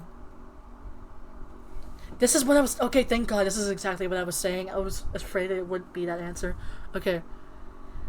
You did what you thought was best in the moment, and even if it did hurt him, you didn't mean to. You apologized, didn't you? Yes, I did. If he truly cares for you, he'll know that. Ford exhales. He looks tired, wiser than you remember. The man you played dungeons, and more dungeons seems to have disappeared. You're right, Virgil. I am? Art style change! Oh my god! Art style change. Let's go. Ford turns and faces you. He squeezes your hand. You are. I never looked at it like that. Like that. I never looked at you like that. You're smarter than I expected. Man, it's hot up on this hill, sweltering even. Maybe it's just you. Who knows? Well, I have my moments, I suppose. I don't mean that kind of smart, Virgil. I mean a different sort of smart. You're kind and caring and... The smile! Ah! Okay. Composure? Composure. Okay. He suddenly realizes how close you both are. Oh. My girl, I need a moment. Hang on a second. I'm gonna like step away for a second. Oh my god, okay. Oh. Okay. I'm back. The art is so pretty. Okay. And I've never met anyone as wonderful as you. The feeling's mutual, Ford. True love's high five. Yeah.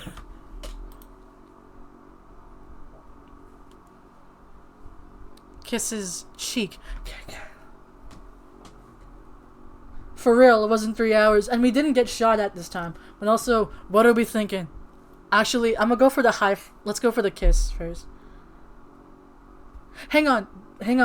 I see you, right? I'm also thinking for a kiss on the lips, but do you see that ... there, right? Consider. Consider we both go for the cheek. We both go to kiss on the cheek, but then Ford accidentally turns his head, and then all of a sudden, it's a kiss on the lips. Hear me out here. What if? Let's do a kiss on the cheek. You lean forward a little. Ford stiffens. Are you sure about that? Ford. You cup his cheek in the palm of your hand, duck to the other side of his face, and gently press your lips to his cheek. His cheeks both flush pink, and you can feel the warmth under your fingertips. Wow. Better than the burnt chicken nuggets? Ford snorts, resting his forehead against yours. Far better. Unbelievably better. Ah! Can I get a... Oh, hey. Where's the... Hang on. Let me get the sax here. Let's attack sax here.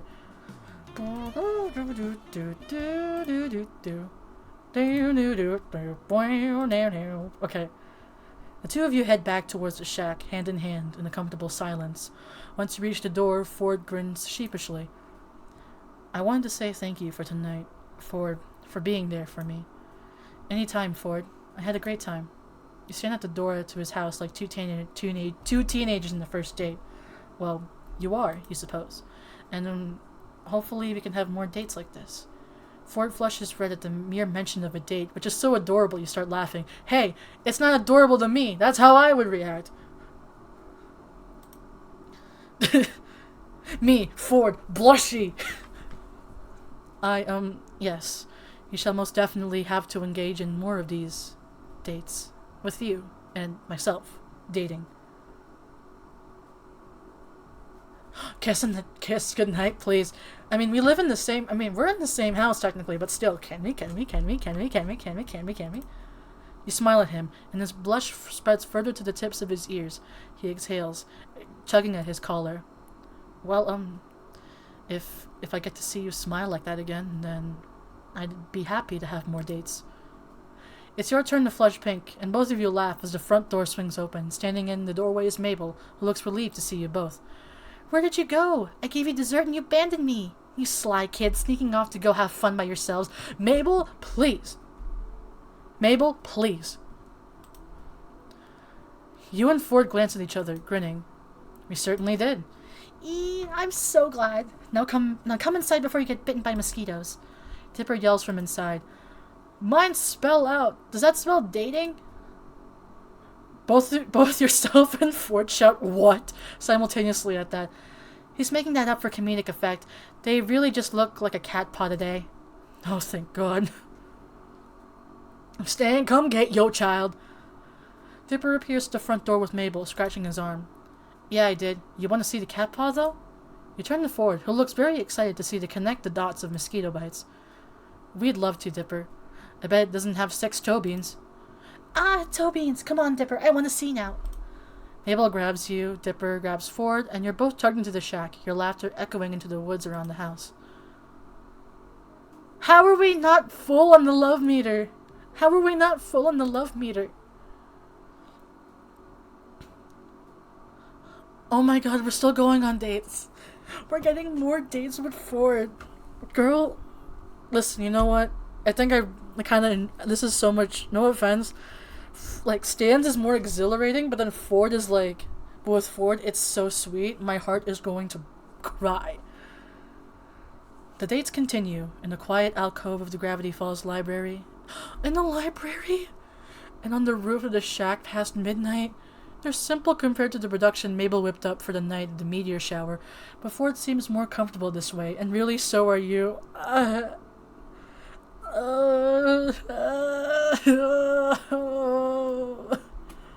You've learned more about him, but it's like he's still hiding something back. In your conversations, it feels less like he's spent a year away sailing, and more like he spent half his life in another universe. Yeah. What if? For instance, during that afternoon at the library, he's attempted to print nearly 3 decades worth of academic papers in physics, and you had to remind him about the existence of PDF downloads and USB drives. But whatever he's hiding, you're not sure you'll ever find out. The magic Stans worked on your car has rendered it almost operational again, meaning that your time at Gravity Falls is coming to a close, and that today's the last date you'll have with Ford. What? Oh, the pool! Wait, we're at the pool? Exactly. Which honestly, best of both worlds, but this is why I'm suggesting we go for both at the same time, right? Get the exhilarating stuff, but then also get the sweet fluff. You know? The best of both worlds. You arrive at the Gravity Falls community pool just a minute after sunset. Pinks, oranges, and yellows streak across the sky like a splash of maple juice. Despite it being after hours for the community pool, the front gate is open. Thanks, Dipper. And you slide inside, taking in the abandoned floaties and one of the several times special edition soggy towel on the floor. A few minutes pass before Ford arrives, signaled by his accidental slip on said several times towel and a quiet curse at his clumsiness. Don't worry, I nearly stood in it too. Someone must have left it behind, though maybe for good reason. He picks up the towel between forefinger and thumb, and something sticky drips off deep Chris's forehead. Ford shudders and drops it again. Children and their boy bands. Make sure Mabel's not around to hear that. I'm fairly certain she'd disown you. At least Baba actually had some good songs back in their day. Ford turns to you when you notice something.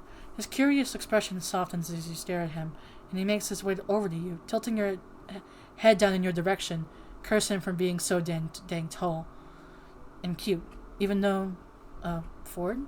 Yes? You have a California fridge magnet stuck to your forehead.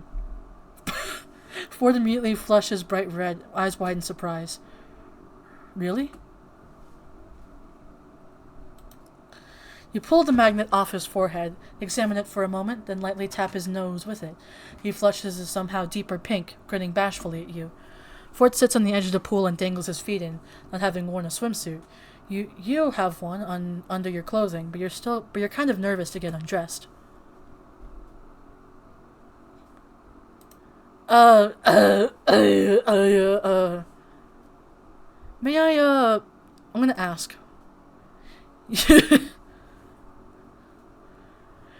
You ask permission and awkwardly gesture towards your clothing. Ford stammers and stutters his way through a, yes, you can get undressed and whatnot, and he promptly turns around to give you privacy. You know... Ford! Stanford Pines! Stanford Pines, sir! Excuse me, Stanford Pines... Girl! Okay. You notice, though, that he peeks through, just once. You don't comment on it, but you blush regardless.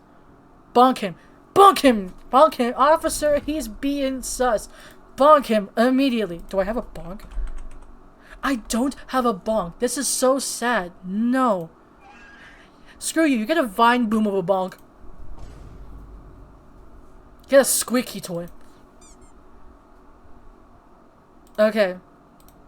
You sit with Ford on the edge of the pool, swinging your legs back and forth in the water. The two of you sit in silence for a moment. Great, now I'm tempted to do that option. Now I'm tempted to do that option to see how he'd react, but at the same time, baby is scared. You know what? I'll save. Then I'll load. What? I'm curious, Clem. I'm curious.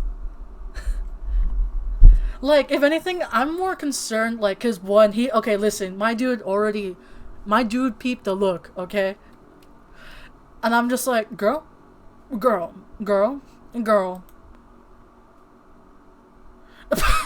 You shrug and start taking off your clothes, would probably start us forward into an even deeper embarrassment. Okay, that's it. That's it. Really? This is why we're asking. Damn. That's it? I know! Okay, so we're... Yeah. Damn. Okay, be good. Whatever. Do you go swimming a lot? Me? No. I used to swim a lot as a child, since we lived close to the ocean, but now, not really. Why not? Never had the time, I suppose. I was always so busy with my work that I never realized we even had a community pool until Mabel told me about it. Ford goes quiet again. Ford's hand skims across the surface of the water, tracing tiny waves with his fingers. He looks to be deep in thought, like something's troubling him. I want to ask, but at the same time, I'm not like one of those people who likes to push people into admitting stuff. All of these are more like... I'm saving more on Ford's run just because I'm like, I don't want to accidentally make him upset because he's clearly thinking about something, and I can't just be silly. I can't just be silly and genuine. I actually have to be kind of emotionally smart. I know, right? I expected more down badness.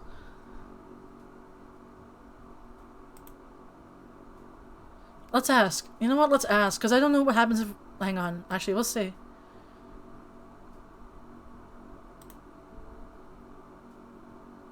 Okay, you know what? Screw this. I'm gonna ask what's the matter. He looks up at you, wide-eyed and blinking behind his thick glasses. Oh, nothing. Just thinking. You stay silent, and instead start swirling your finger in the water too, occasionally curling your finger around his. It's an accident, of course. Eventually, you both stop messing with the water and leave your fingers linked together, which gradually turns into his hand taking yours and all your fingers interlocking, knuckles brushing against the water. Ford swallows, and out of the corner of your eye you see his face tinted pink, and it's probably not from the sunset. He seems nervous. More nervous than on your Mabel-certified date of dreams, which is strange, considering the context. That one was pretty forced. Ford, do you trust me? The Ford comes in one breath, out of nowhere. His grip on your hand tightens. Yes, of course. He rubs the back of his neck with his free hand, a small, reflexive gesture, 6 fingers dipping beneath the high collar of his sweater. There are things that I haven't told you yet, things about myself, things I'm not sure you'd like. Of course, there's the great Uncle Ford side of things with what Dipper and Mabel, but you don't really know what happened to me while I was studying here 30 years ago. Don't worry, bestie. Realistically, I know you had a situationship with an interdimensional demon who was a triangle. I know you have an evil ex. I know your ex turned you into gold, and tried to enslave the entire city, the entire town. Okay, but Virgil doesn't know. So when you're ready, you can tell me. Ford, you don't have to go into detail about it if you're not ready to. Ford looks down in the water at his reflection. He frowns, closes his eyes, and thinks for a moment. You've proven yourself to be a good companion, to put it lightly. Of course, the whole dating thing. He blushes. Ford coughs when you start giggling. Well, what I mean is, there's nothing out about you that could do me significant harm. Just wait until I peel off my human skin and become a lizard person. Within the set of species residing on this earth, there exists a race of lizard people, and surely walk among us, Virgil. The subject is no joking matter. You stare at him, an eyebrow raised. Both of you burst out laughing, the sound echoing around the empty pool, and out of the corner of your eye you notice Ford scooting closer to you. Virgil, you haven't heard of Gravity Falls until, well, you crashed into the shack because of my magnet gun, correct? I read about the shack being a tourist trap in Oregon, but that's about it. Gravity Falls wasn't even on my map. Why do you ask? That's to be expected. Most people don't know about Gravity Falls until they see it for themselves, or do elaborate research on it. Remember when we went hunting for the Mothman? How I warned you about the other creatures that can be found in the woods and around town? You mean the leprechaun, the gramboblin, and the others you told me about, right? There are so many more oddities, bizarre creatures, geographical anomalies, secret societies, and strange townspeople. Like I've said before, this unique concentration of weirdness is what drew me to Gravity Falls in the first place, and made it the perfect place to conduct my research. Why was the weirdness so centralized to Gravity Falls? Exactly, that's what I wondered. My biggest question during these studies was why? Why was this town so strange? I had to find an answer, a unifying theory that would pull my research together and finally grant me success. But I hit a wall in my search. I had no ideas, no leads, with nothing and no one to help me until I found a being by the name of Bill Cipher. He came to me in my dreams, claiming he was a godly muse, a friend, someone who could do a lot with a little help, and I believed him. Ford continues with a certain bitterness you're certainly never heard in his tone before. I put my conditional trust in him. I asked for his wisdom, for his guidance, put on him a godly pedestal and worshipped him, even going as far as to litter my house in his image. Did you build the door? What happened to it? When I consulted Bill about my unifying theory, he told me that my answer lay in another dimension, and that he could help me build a portal to it. Obviously, I built it without hesitation, without thought, and instead of being a doorway to a weirdness dimension, as I had been led to believe, it turned out to be the nightmare realm, Bill's realm. Oh yeah, this is from 2018, so this is before Book of Bill stuff, anyways. He had tricked me. All he wanted was to cross into our dimension and model it all into his chaotic image. I shut down the portal before his plans could be realized, but it was too late. My mind was in shambles from Bill's influence. I should have ended it. I should have torn the portal down. But I had put so much into making it work. I hid the instructions for its operation instead. I tried to entrust a piece of it to Stanley, but after 10 years apart, Ford pauses, taking a deep breath. We fought. In the midst of it all, one of us pushed a button and pulled the switch. The portal was reactivated that day, and I was pulled into it. I spent the next 30 years in that portal, years of searching for the answer to a new question, how to defeat Bill once and for all. But I was pulled back into this dimension, my home dimension, too early, and all this frustration came crashing down. In this tiny town in the grand multiverse, I truly believed I was meant for something more. Bill told me that I would change the world. I never questioned it if it would be for better or worse. Shoot, I'm saving, because it's getting deep. I want to say you were doing the best you could. But at the same time, I don't know if that was, if that's not a good option. I'll go with my first instinct and then pull back and see what happens here. At the time, of course, but I didn't realize the repercussions of my actions would be so catastrophic. But you did it, right? Did what? Built the portal, left, came back, etc.? Otherwise, you wouldn't be here. I did, yes, but I didn't do it alone. I was pulled back through the portal by Stanley himself. And Dipper and Mabel, of course. However, because the portal had been reactivated, Bill could enter our world at any time. I destroyed the portal device once and for all, but what was left was an interdimensional rift in space-time, left over from the portal's last operation. It had the potential to let Bill through to our dimension. I contained it, but the rift shattered. Bill entered the physical realm and wreaked havoc on Gravity Falls in an event called Weirdmageddon. Bizarre-mageddon would have been better. What did you do? Me? I was captured, turned into a slideshow at the devil's right hand, while my family was left to deal with the remains of my grave mistake. It was the apocalypse, weirdness exploding from every corner, anomalies I couldn't even explain, everywhere. It was all Bill's doing. Oof, Ido, thank you for tuning into the stream.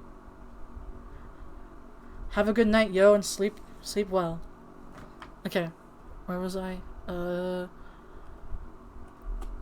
Okay, but he breathes out, frustrated with himself. It was still my fault. As much as I want to go back on myself and say it wasn't, I still caused the whole thing.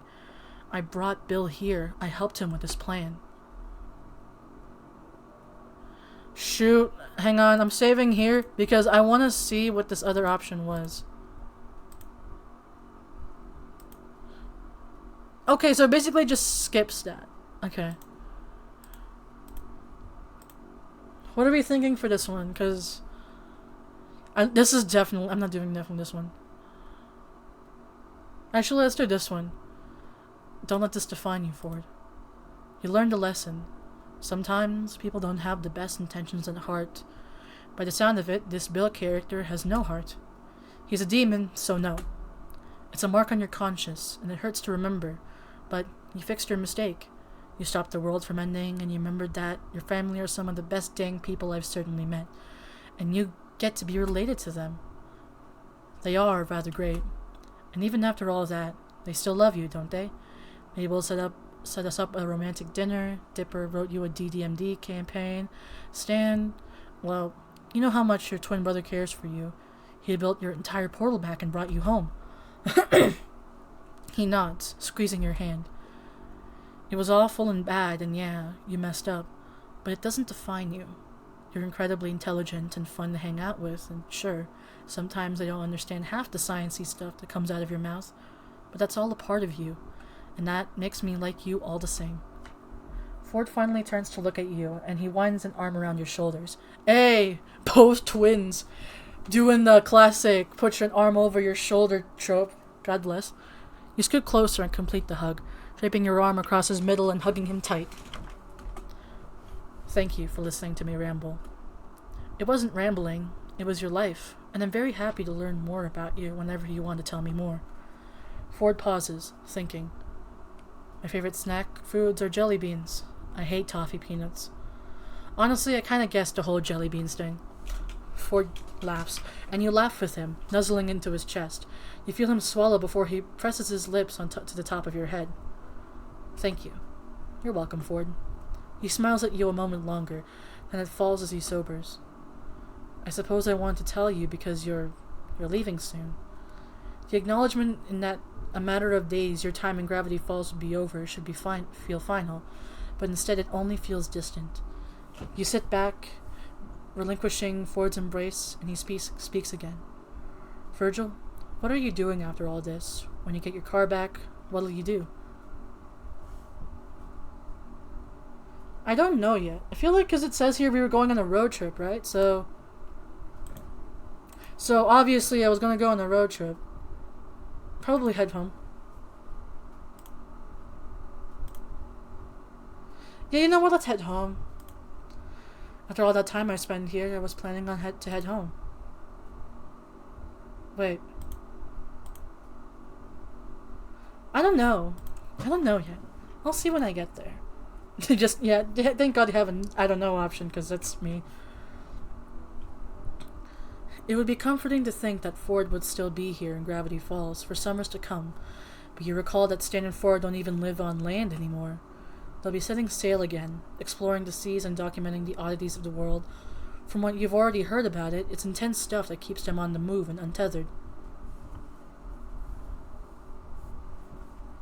How are we feeling?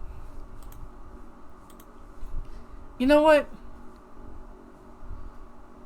Should we do this? I mean, we already did kind of had a confession. Yeah, let's tell Ford how we feel. Let's tell him. Ford? Yes? Hey! Hey! No! Shut the hell up! Speak! Never mind. It was nothing. Let's just enjoy this. Hey! Forward. Yes. What? All of the options! What do you mean we can't tell him crap? Come on! How are we supposed to tell you what you mean? I'm mad. I'm distraught. I'm taking a water break. Screw you.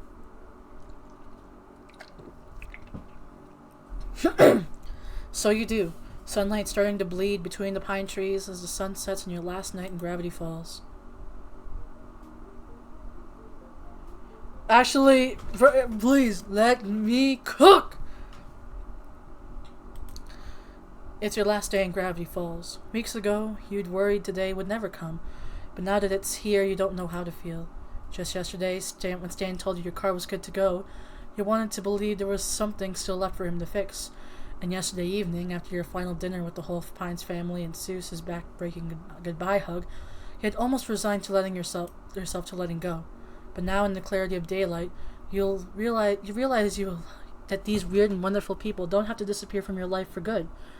You'll always have the memories, and you'll still be able to keep in touch through letters, packages, and video calls.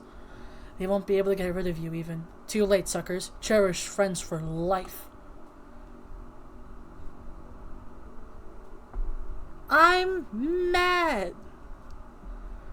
When you make your way out of the shack, you're met by the Pines and Waddles all gathered beside a large tarp, covering what you guess is your car. They're talking amongst themselves until they spot you. There he is. Thought you were gonna miss the big reveal. Now, guys! Ford and Stan each take an end of a tarp, pulling it off with a flourish as Mabel and Dipper throw handfuls of confetti in the air. Ta-da! The reveal is indeed your car! Besides a couple of nicks here and there, it's hard to believe it was the same one you crashed just weeks ago. Heck, it probably runs better than it did when you first got it. It looks amazing. You take it all in, rubbing your hands along the hood and marveling at the spotless windows. Ford, can I call you next time I need a tune-up? If this is what happens when if you use that magnet gun, I might ask you to total my car more often. Well, yes, perhaps we can find a middle ground. Hey, no love for me, huh? Don't forget who got you out of this mess in the first place. I could never. Trust me, I'll think of you every time I use my windshield wipers without jamming the button. You laugh, giving Stan a big hug in gratitude. Thank you, Stan. You turn to the whole family, taking the moment in. And thanks to all of you for everything. It's been unforgettable. Please, I need a kiss. I need a kiss on the lips in this. I want to be able to draw I want to be able to draw near kissing Ford, please. Familiar car keys back in hand, you unlock your car and load your belongings into the trunk. Mabel comes up and hands you a package wrapped entirely in ribbons and bows, winking. Just something to remember us by. Stan calls from where he stands with Ford to the left of your car. Don't know what it is, but it's from me too. And me. Dipper simply shoots you a thumbs up, and when you look on the label on Mabel's gift, you see his name is already on it beside hers. I'll save it for later. Open it on the road after you leave. Or, well, after you stop at a rest stop, because you're driving. Please don't get into another accident. You tuck the gift into the trunk on top of everything else, making sure it'll be safe from being crushed. After Mabel, Waddles comes up to you as well and snorts up at you. You give the little guy a loving pat. You're going to miss that pig. You're really going to miss Gravity Falls, too. I don't know what to say, except, I guess. You're about to say goodbye when Ford interrupts you. Virgil, wait. Oh, boy. Come on, kids, back in the house. Nothing to see here.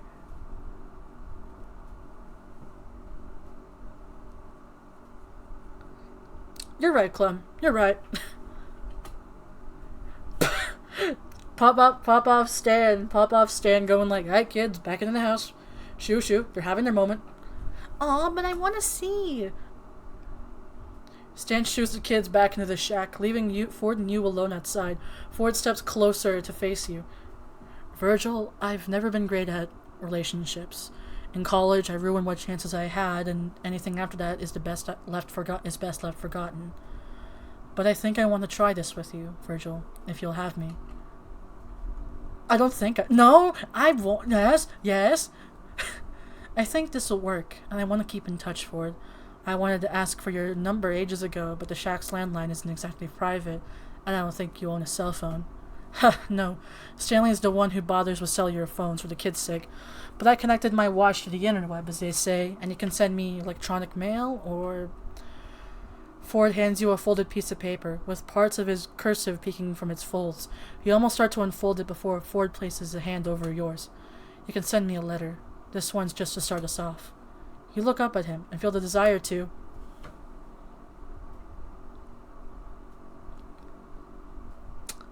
We all know what we're doing. We all know what we're doing. Just a quick save in case things go awry. Kiss.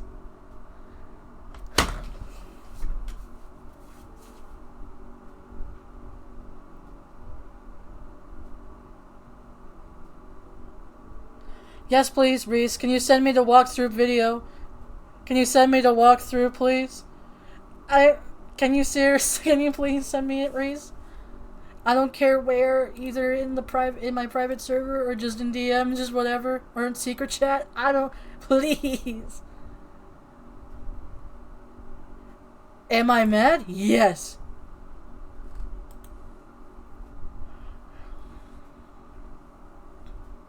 Oh god, I'm opening up my browser. Hang on.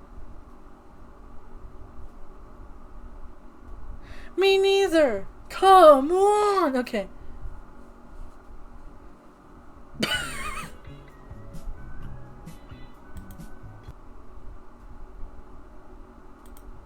Okay, reassure him. Get to know Ford. Do I have to speed through the...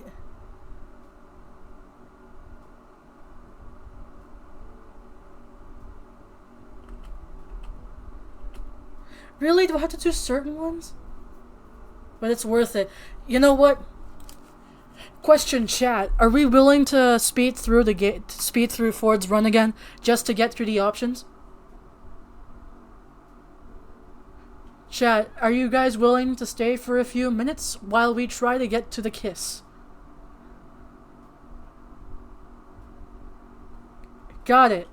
Alright. Let's do this. I'll pull it up on the hang on. Can I open it up? Can I please open up in picture?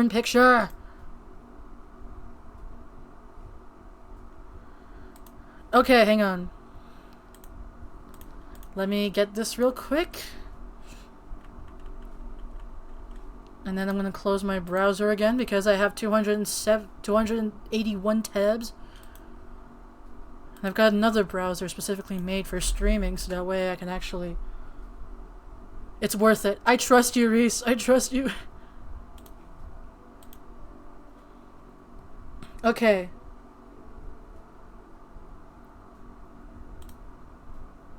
Let's go to the main menu. Yes.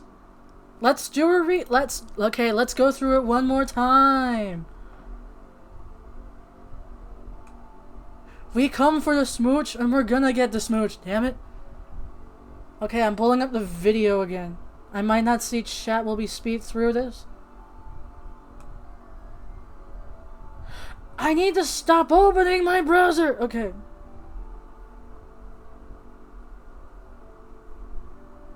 Exit, please. Come on, I only have 22 tabs on my laptop. Why is it lagging still? Copy link. Okay, alright, let's kiss the old man. Skip.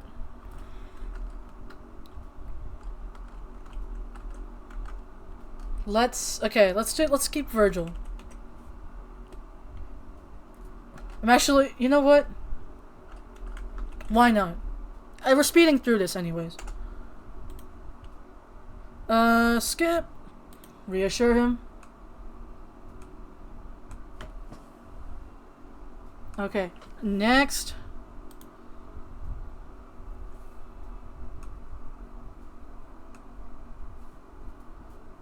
Okay, I'm just gonna keep on doing this one. Skip. Get to know Ford.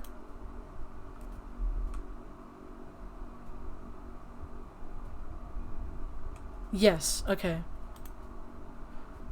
Hang on, I just realized I can put chat beside this, so that way I can actually see y'all still.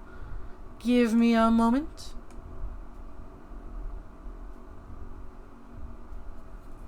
Oh my god, please, I need this to work. Kiss. It's like that scene from, like... Gonna die on this route? Okay. Clem, I'm scared. Okay, scoop.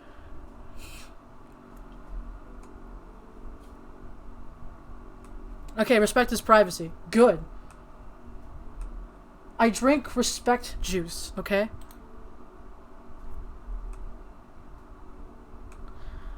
How much do you know about this stuff? Okay. Scoop. You drew these? It says here to do the ink washes, but at the same time, literally, these two I would do. Still, whatever. Skip.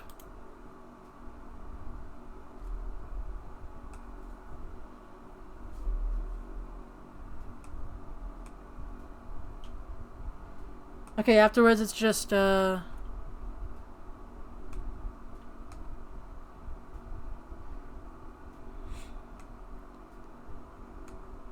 Okay, wait, so... Wait a minute, hang on, what? Looking at the guide right now, okay. Respect, how much do you know about these? You drew these. Ink washes. Walk in silence.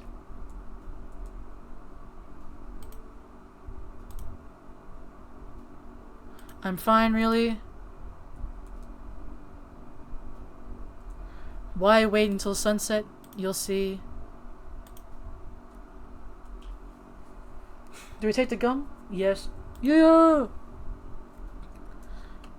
And then something when Stanley came to a set of two open doors, he entered the door and his left. Touched the Mothman. The Mothman.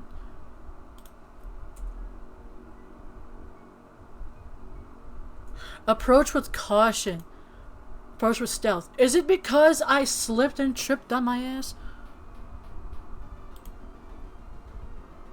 Okay, okay, tiptoe towards Mothman, remembering Ford's comment on the dark and trying to channel your inner stealth skills. Dang it, taking over Midnight by Aunt Sandra. You're confused before remembering that Mabel added her phone number into your contacts and must have made that her custom ringtone.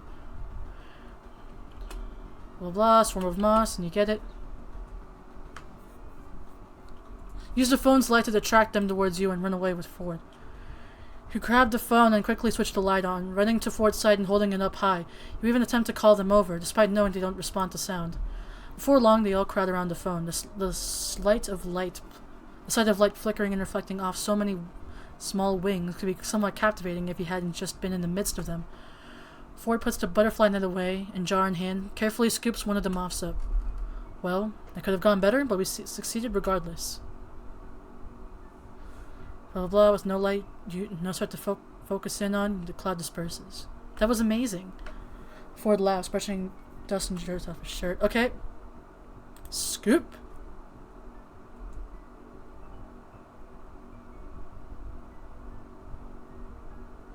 Okay, yeah, we did do this. We got the first pick like this. Skip. Okay. Next one is I haven't seen the Milky Way in a while.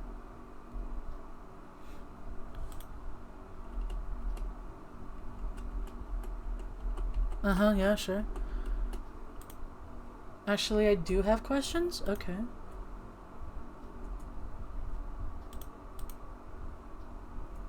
Wait, so what do we do? Ask Ford about the stars? Okay, ask Ford about the stars is one first one, okay. You ask Ford if he has a favorite constellation, and his answer comes faster than you expected. Orion and Ursa Major, without a doubt. What about you? Do I have to have a favorite star? Coincidentally, oh my god. Coincidentally, Ursa Major. The Summer Triangle? Joke's on you! I love the Summer Triangle just because it's the easiest one to observe. But I realize now the triangle probably a terrible idea. Well, you must have good taste. Thank you. Wait for him. Ford looks out across the lake in thought. Yeah.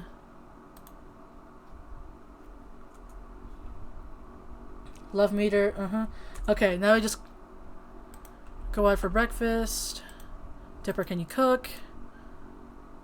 Pancakes. Actually, let's try eggs and bacon.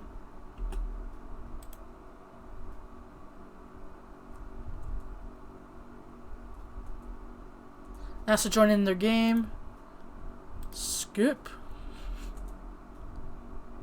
Okay. Don't worry, I didn't look.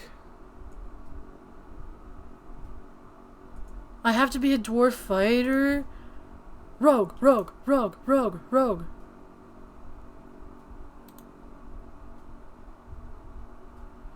Oh, okay.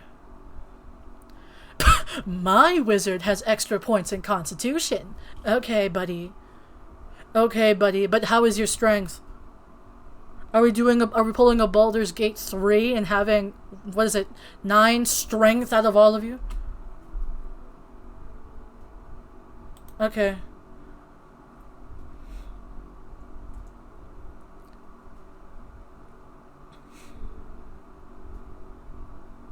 Okay, so we gotta be a dwarf fighter.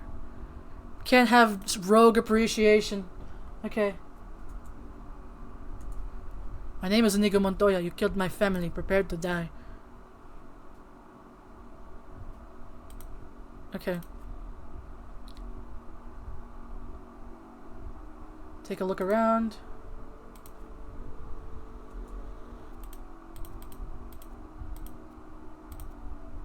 Head straight for the door.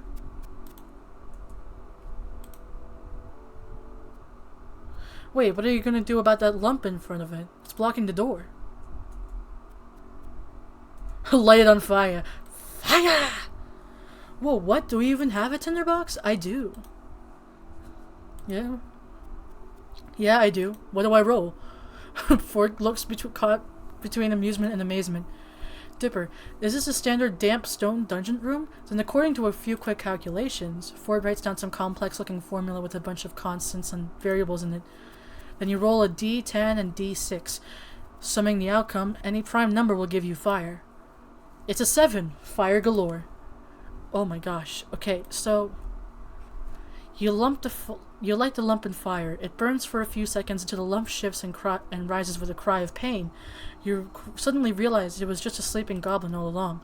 A bright light surrounds the goblin and disappears, whisked away by a teleportation spell.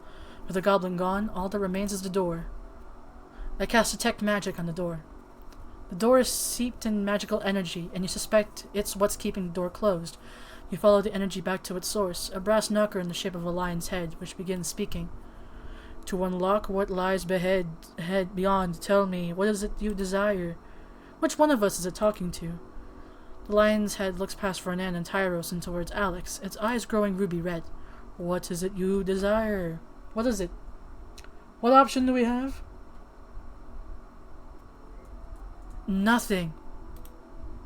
The lion's head is deeply offended. Nobody wants nothing. But if you say so, then my purpose is futile. Begone, homies! The door swings open, and Vernan, Tyros, and Alex step forward into the next room. What made you choose that answer? I couldn't think of anything that was sure to benefit the party as a whole, instead of just my character, so I forfeited my choice. Nothing was actually the answer I was looking for. You've solved my lion's head puzzle, Ozzy. As soon as you enter the next room, the wall melds over the doorway, sealing you in. Glancing around, the far wall of the room seems to be of a different material and color than the rest, though it could just be the lighting. Okay, this is back to the regular. Inspect the far wall. So yes, sir? Go through the door. Oh, are we doing combat? As soon as you enter the room, you're struck by how different it looks from the rest of the dungeon. This small chamber is elaborate, with colorful cushions, rugs, and a dining table that holds a half-eaten feast. Next to the feast, a mouse examines a few empty goblets on the table. The mouse sees the party and beckons you to come into the room. There has been a crime. Someone has stolen my precious silver sword. You three look like heroes. Won't you help me? When I arrived in my room, I found these three suspects, a gnome, a kobold, and an owlbear. I knew someone was going to come and try to steal my precious sword, so I set up a wondrous feast as a trap for thieves. You and Ford share a look at the idea that a mouse would somehow be living it up in an evil sorcerer's puzzle dungeon. I left them 3 goblets. The first held a truth serum, and the other 2 a lying serum. I don't know which one of these creatures drank from which, so I am going to hold an interrogation when they woke up. But now you're here. Oh, heroes, won't you help me figure out who stole my sword? I'm afraid that if I uncover the culprit, they'll slay me in cold blood, delicate mouse that I am. Well, alright. Took the words right out of my... it's weird saying my name now, because I just decided to put my name instead of Virgil. Took the words right out of my mouth. Let's get on with the interrogation. You approach each sleeping creature in turn, waking them up with a few shakes and asking them who stole the silver sword. The gnome says, I didn't do it, the kobold did it alone. The kobold says, I didn't do it, the owlbear did. And the owlbear says, I didn't do it, the gnome did it alone. Which one? Okay. Okay, so I actually want to try solving this on my own, even if we're trying to speed it through. So hang on. I'm pulling up MS Paint.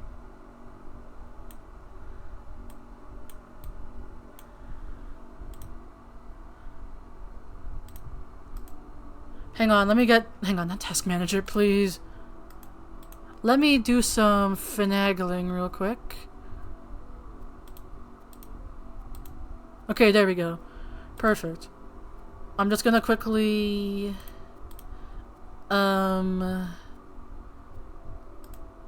Game properties.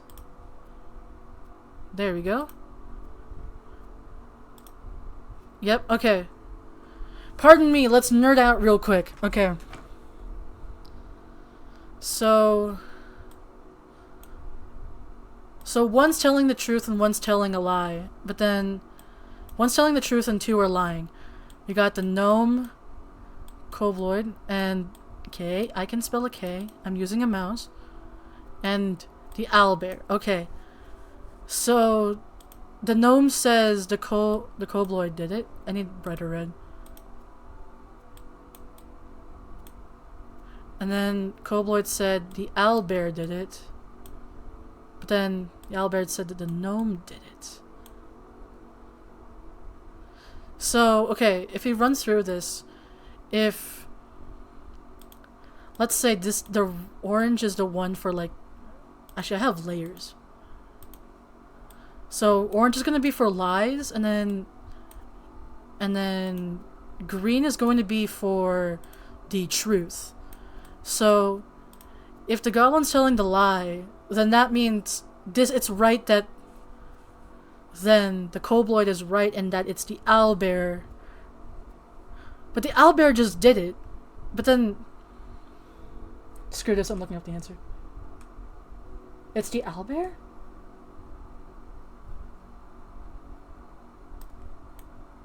I just looked at the up. You know what? Yeah, screw it. We're going. Let's just do that. Don't save. Never mind. We are not being little smarty parties today. We aren't being little smarties. There we go. Alright. Owlbear. What?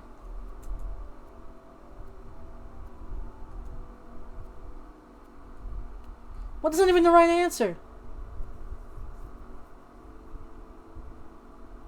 It's a gnome and the owlbear. Brother.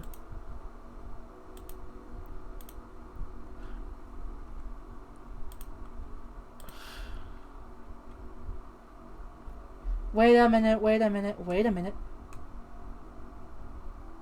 Gnome and the owlbear. Okay. The mouse looks dumbfounded by how fast you figured it out, but soon turns her attention back to the thieves. Nice job. Now cough up the sword, you thieves. The owlbear digs within their feathers to reveal an ornate polished silver sword, and the gnome retrieves a matching scabbard from under their hat. The mouse looks down at the returned sword happily, then looks at the party. I realize now that keeping this sword is more trouble than it's worth. Here, you have it. It's only ever used as a conversation starter because it can only cut through silver. Perhaps with you it'll finally have some use. The mouse bestows the silver sword upon your party. You move forward, leaving the mouse's room behind, and come to another doorway. Art! Okay. Sorry. You glance at Ford and notice that he was watching you figure out the puzzle the entire time, even if you weren't too good at it. Before you make eye contact with him, he turns his head, facing back at the game board on the floor, and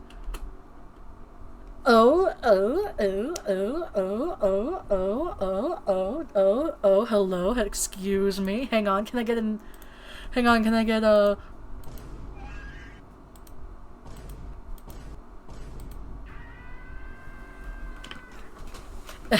Anyways, where were we? Right. Great Uncle Ford, are you okay? Yeah, he's fine. He's fine. Don't worry about it. Don't worry about it. Teehee. It's, that's nothing. Oh yes, Dipper. I'm fine. But then why is your face so red? You take a second look, and find that Ford indeed looks a little red. Ford stammers his way through. It's a little warm in here, as you ask if he's alright. You guess wearing a turtleneck in the summer will do that to a guy. Dipper's like, something gay's going on here. I can sense it. Dipper's just crossing his arms like, I spot something gay around here. I'm spotting something gay around here. You there, sir. It's like that, oh my god, it's like that one video I saw of a comic dub where it's Ford being like, a circle and a triangle factory? How queer. I must ask about this at once. And it cuts to Stan going like, I guess we're doing circles now. Exactly. Dipper's like, I know what you are. It's like, oh my god, now I'm thinking about that meme where it's just like, people asking you if you're gay, but it's just like, Mabel would be the one to be like, you're girly pop. Okay. But Dipper raises his brows at you both, surprised. He writes something down the margin of his notebook before clearing his throat to continue the campaign. Through the doorway, the air feels damper than before. The sound of rushing water from earlier has only intensified. On the wall to your left, you see a bell. I ring the bell. It may have been a trap, or it may have been the right thing to do, because the floor opens beneath you and the three of you land in the boat.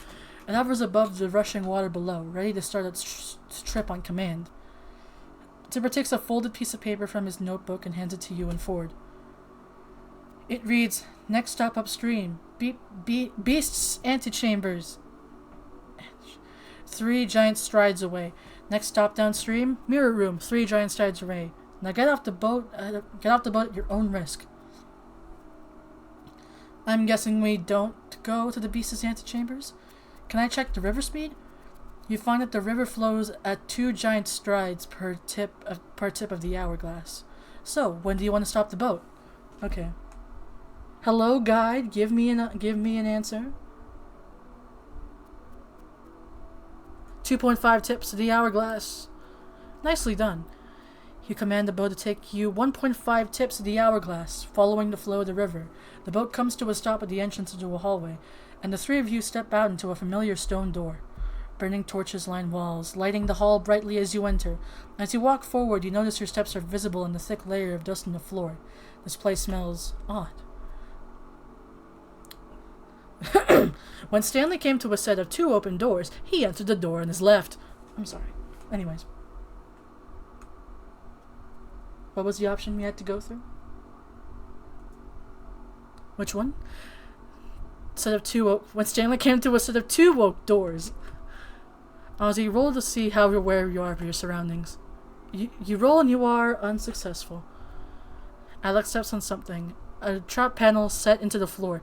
You watch in astonishment as a ghostly skull floats out of it. Narrator? Rising to about eye level, just in front of the oak doors. You expect it to speak or do something, but it just floats there. What do? It says here, open the door! Just as you're about to touch the door, the skull speaks. Knock! Okay, I'm sorry. I'm sorry. For real, me and my homies love the Stanley Parable. It's loud. Its voice is loud and booming, enough to match the grandeur of the giant oak doors behind it. Vernon knocks on the door. The skull asks, "Who's there?" Dipper.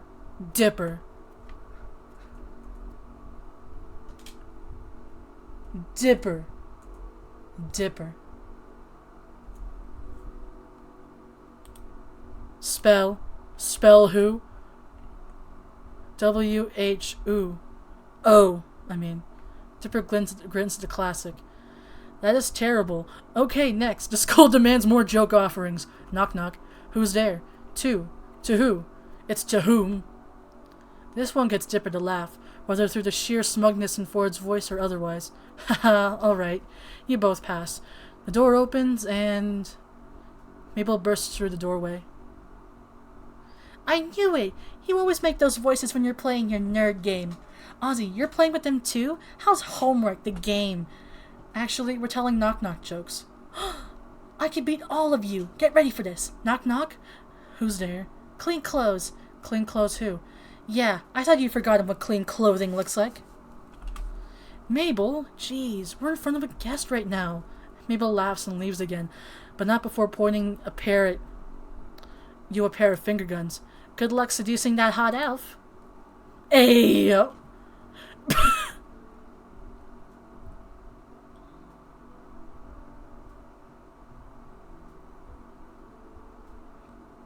God, okay. Dipper calls out after her. That hot elf isn't even in this campaign. Anyway, like I was saying. It's joke quota met. The skull gives you a curt nod and floats back into the trap game. The trap panel. The oak doors open and the three of you step through to freedom. There it is. The end of the dungeon. I cut it down a bit on the fly. I didn't want to make it long. I would have ran a murder mystery. Okay. So what happens next? When do we fight the sorcerer? Okay, so we're gonna speed through ahead again.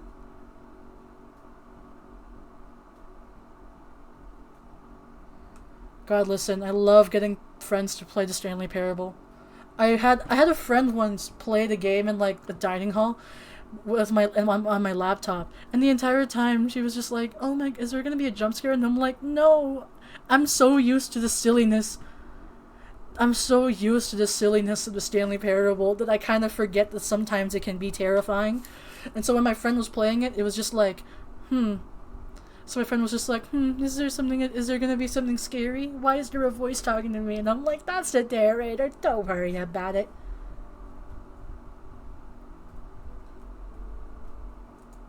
Hang on, what the hell happened?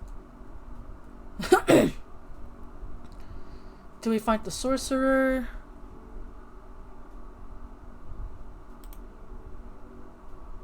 Skip. I don't even want to imagine this marriage failing. On the roof. Will give me no greater honor. Horn waddles his tail. Let's go to Ford.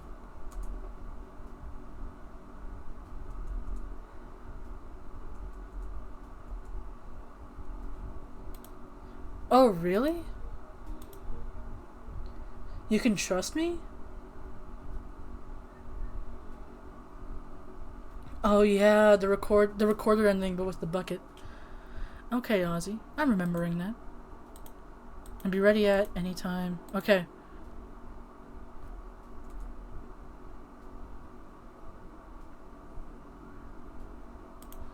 Nerd flirt.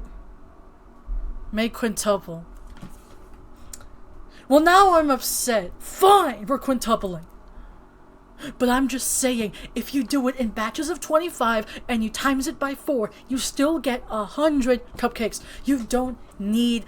Like, if anything, if you do it 20, you're gonna have to do it in more batches. So I'm just saying, if we can speed up the process by doing it in 20.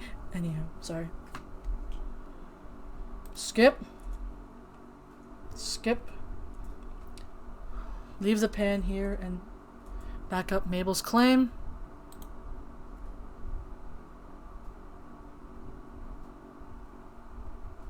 Okay, what's next?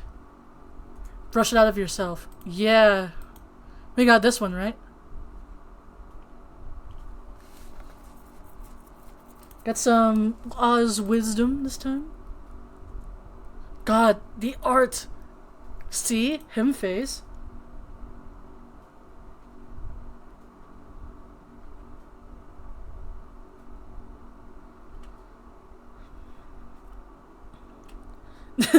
Thanks, Clem. Listen, I am slightly pissed.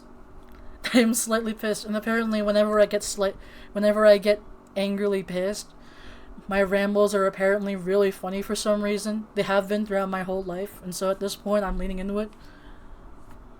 Because, like, damn, it just makes me, like, I'm just saying, like, I get that we got rid of the other bands so we can spend more time, but come on, 20. It only it takes less time, and also 25. That's a nice number. It's a like, what is it? You only need 4 batches. It takes less time. Spend more time on doing the decorating than actually baking and waiting, because you're gonna taking more time to like getting more time to like baking it. Okay, I'm sorry. Yeah, the game is Stanley Parable is so silly, but at the same time, it's like there's so many facets to it that I just love. The skip button. I cannot replay the skip button in its entirety. Okay. Okay, what's the next one? Wipe it off for him.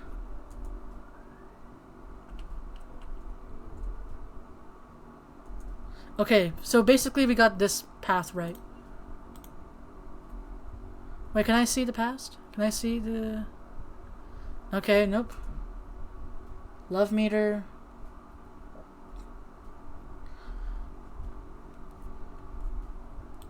What do I do? I'm so nervous.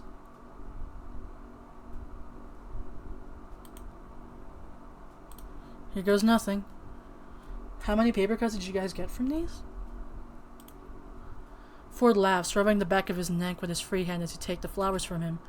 Quite a lot, unfortunately. Mabel found a tutorial on the line. Online, Grunkle Ford, online! Isn't that what I said? And Dipper and I worked on them yesterday. They're beautiful, Ford. Thank you.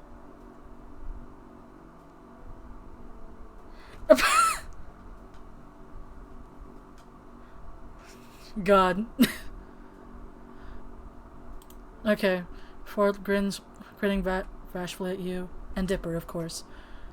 Dipper smiles at you too, but it's with an awkward laugh. Okay, next. The jelly beans. Okay. Such a delicacy. What ingredients did you use?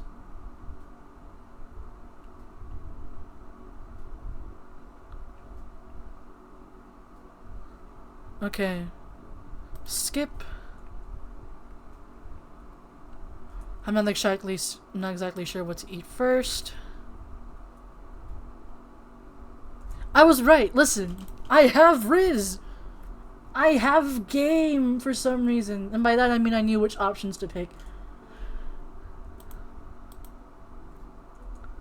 The broom closet ending. The broom closet ending was my favorite. Okay. Sweat nervously.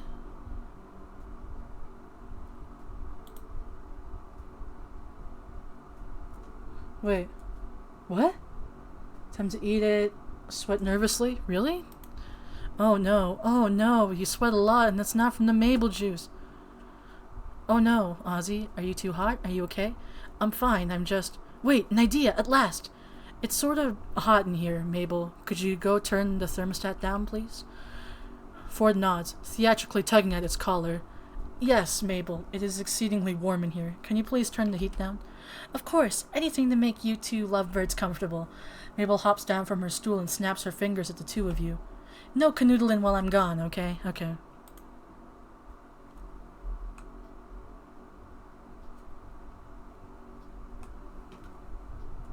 Hang on, wait, I missed it.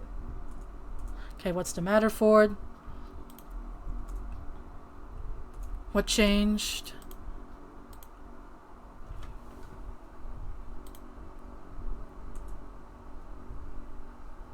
Take his hand. People change. Okay. Time to get serious here.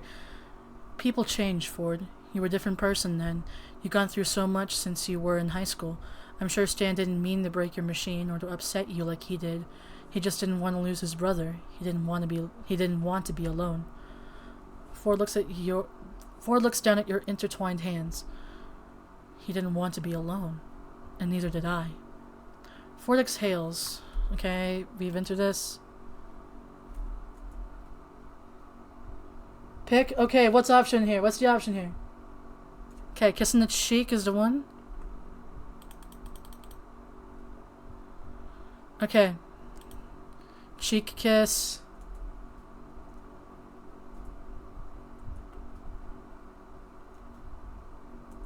What is it? What I missed it. Peel it off his forehead. Yep. May I, do the thing? Skip. Ford, what's the matter? Why do you ask? Uh-huh.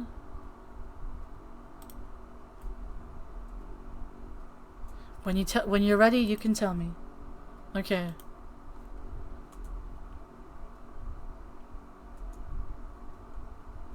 You mean the left? Okay. Uh-huh. Why was the weirdness centralized when gravity falls? Did you build the door? What happened to it? You were doing what you thought was best. What did you do?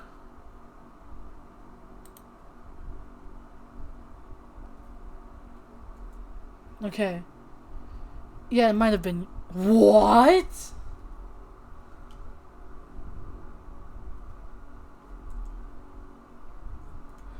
What? What? I'm sorry. What? I have to say, yeah, it might have been your fault? What? No! No, I refuse. Hang on. It says in the guide, but... Hang on. Reese, are you still in chat? Clem, you're in VC, right? Is that true? Please? It turns out okay. Okay. I trust you, Reese. Okay. Yeah, it might have been your fault. Ford jolts, turning to you. I mean, it was. Even if you didn't mean to, you had some fault in the matter. Ford stares at you as you think, trying to phrase your words correctly. But you thought what you were doing with the portal and all would help your research, that it would lead you to success. Yeah, you read Bill wrong. It's not the end of the world. Well, it was, but... Ford laughs at that, and you've never heard a more relieving sound in that moment. But you and your family managed to stop Bill and stop the end of the world. And I think you learned something from that, you know? And what would that be? That you don't have to take on everything alone. Okay, you're right, Reese. Thank you, Reese. Thank you. God bless, please. Thank you. I was terrified for a moment. Your grip on Ford's hand tightens. That you can trust other people to help you with burdens too heavy to carry alone. Ford nods, squeezing your hand. It was awful and bad, and yeah, but it doesn't define you. Skip. Okay, I don't know yet. Tell Ford how you feel. What? Tell Ford how you feel. Ford? Yes? On second thought, you're not sure you want to hear his answer. Your gaze catches on the pool and you change your mind. Well,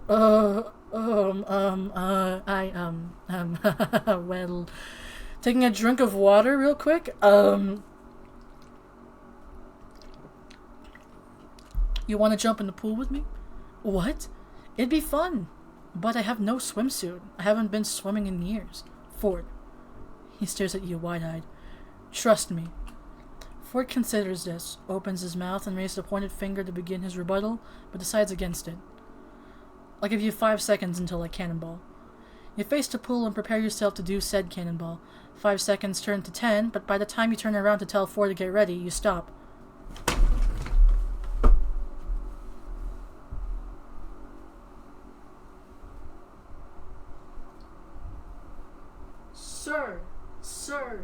Sir.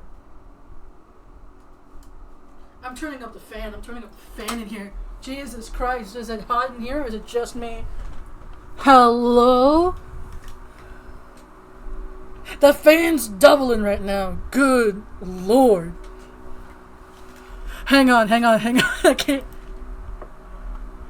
Excuse me.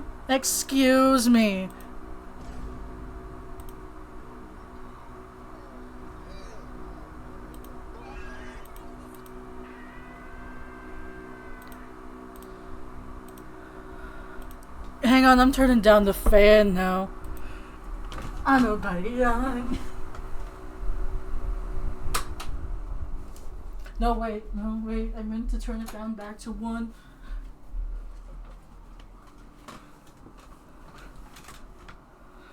Oh, Lord, okay.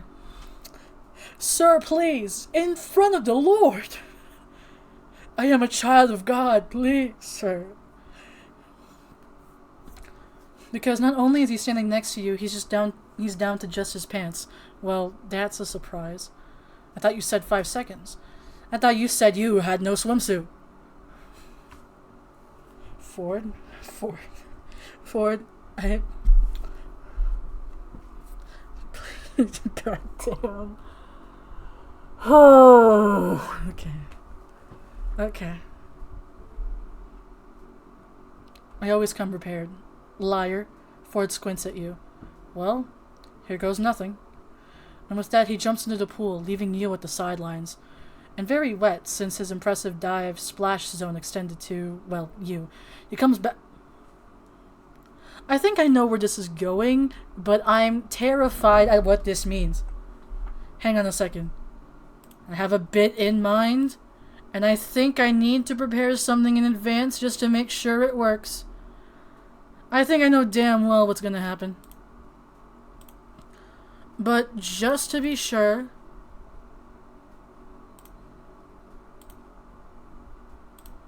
real quick.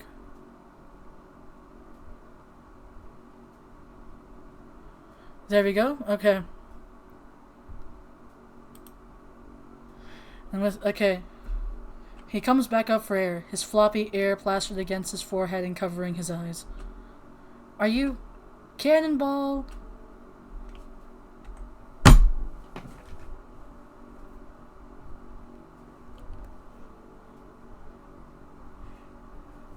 In the name of the Lord Jesus Christ. Can I, apologies for what I'm about to say, but... God damn! Okay. You take a running start and jump into the pool, hearing Ford's booming laughter as soon as you hit the water. Once you come up, he slicked his hair back to see you and grins dorkily. Solid entrance, a bit messy on execution. I would normally give you an 8 out of 10. Ford swims over to you and wraps you in a hug. A hug? In this economy? But since it's you, you get a perfect score. Girlie, do not try to charm right now. Girlie, shut up. Shut up. Get the hell out of here. You feel your face heat up at that, but you return his embrace nonetheless. And since you fell for my cunning plan, was that Ford dunks you underwater. Cheater. Cheater? What are you gonna do? Dunk me under too? As soon as I catch you, I'm gonna... The evening is spent acting like total goofs in the water, and by the time the sun goes down, you're both soaking wet, but blissfully happy. Tear. Okay, what's the next? Okay. Let's go! Last day in Gravity Falls? Unforgettable. Save it for later? Of course I want this too, for Jesus Christ. Why would there be an option like that? I am not heartless. Kiss him. Here we go, gamers. We finally got it. You lean up to give him a parting kiss in the cheek. When you step back, he's blushing.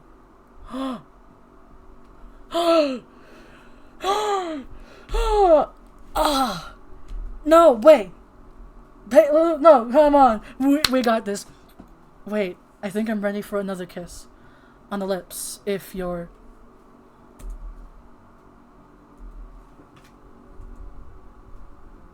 I am so ready. He laughs and looks at you with a warm smile. His hand comes to the side of your face, the touch tender, and he leans in to kiss you. He's so soft and surprisingly confident. And, oh my gosh, I did it! I won! Crunkle Stan, fork over that $3 bill!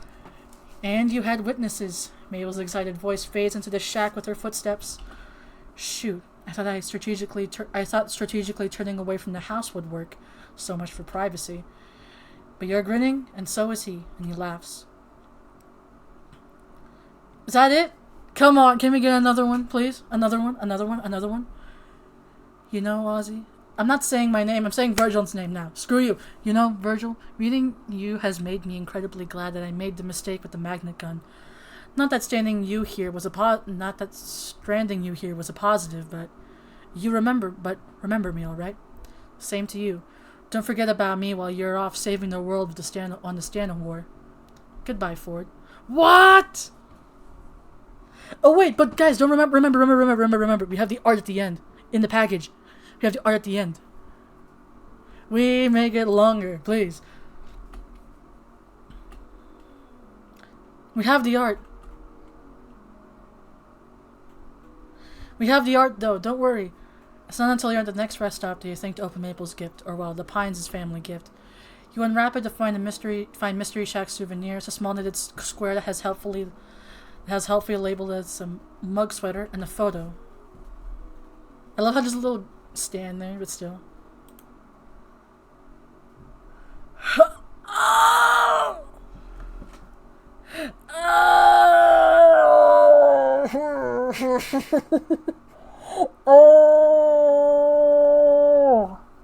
That is so cute. I want to render like this. You know what? It makes up for the fact that the kiss was soft, okay? It makes up for the kiss. It makes it up because it's so cute. Transcendental quandaries and theoretical solutions. Look at him reading. He looks so comfortable. I want to draw Neri like this now. He is so pretty. God. Shaking him violently at my shoulders. Why are there so many hot old men? Please. Ahem. Anyways. Cute. 10 out of 10. The end. Thank you for playing. Alright, gallery time. We got everything now. Got this. God, the art is so pretty. Ugh! Ugh! They're so... Ah! Okay. I am incoherent, sir. Honey, what if I cried? I'm not going back to that one. Just kidding, I am. It's cute, though. But this one's adorable. I prefer this one. Wait, am I missing one? Oh, no, I'm not missing one. It's just that... How come this one changes to Ford smiling, but then this one is just Stan, like... Just, like, to Ford... Like, it's... Like, this one changed from Ford just, like, smiling to Ford grinning. But Stan's still the same. Did I get all the Stan stuff?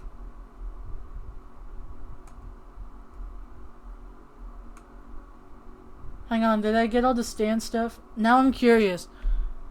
And also, I actually haven't looked at these two in depth out of panic.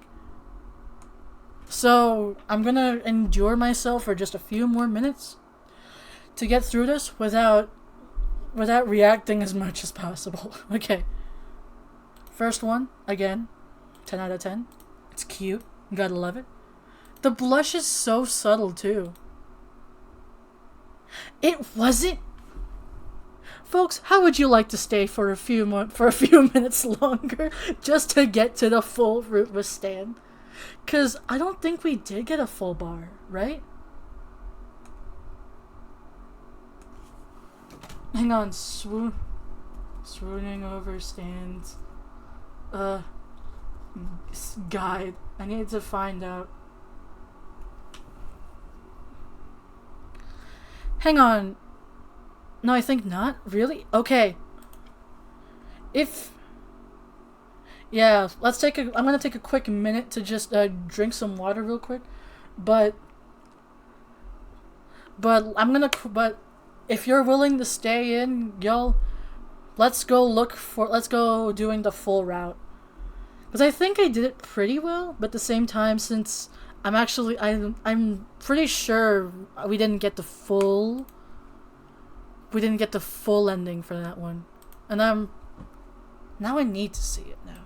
I need to see it now. Hang on.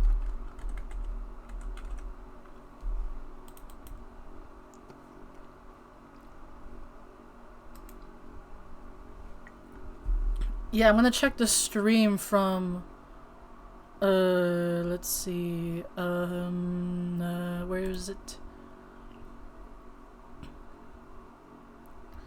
It's just in. Okay, so it's this one. Where is it?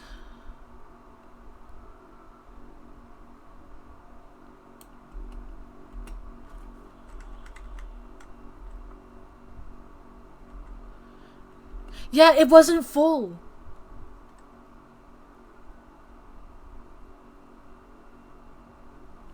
It wasn't full. Okay, hang on. So... But I mean, we did get a kiss. So...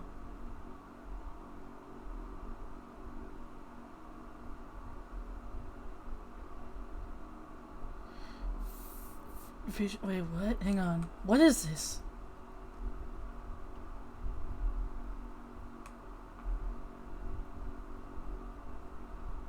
Uh-huh, yeah? Huh? Visionary... Okay.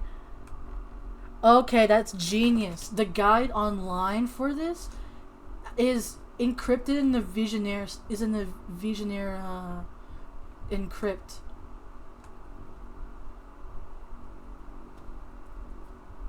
Hang on. Okay, so I need to encrypt this one with the key of... Oh, that's so cute. The key for this Visionaire encrypt is love.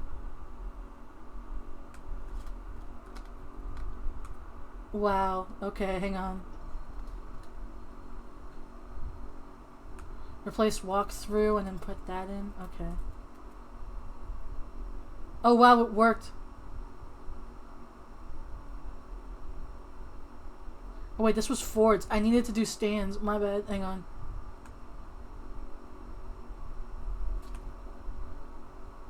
Paste. Stan walkthrough. Visionaire encrypt. And it's this one. A. Control C. I love having to do a bit of finagling to figure this out.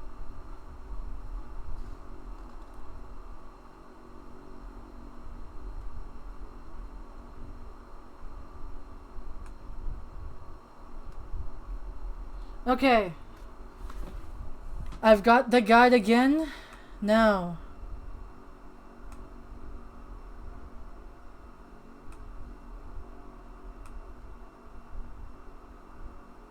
Ooh, hell yeah, chocolate.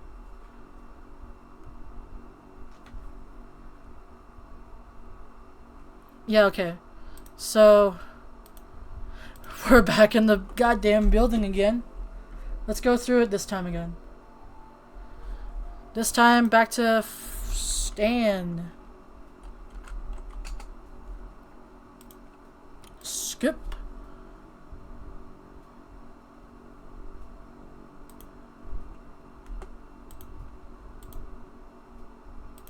Okay. Check in on your car. Offer to help him.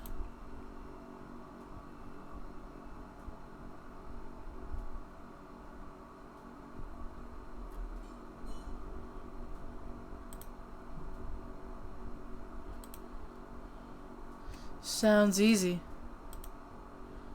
Okay. Oh, okay. What was it again?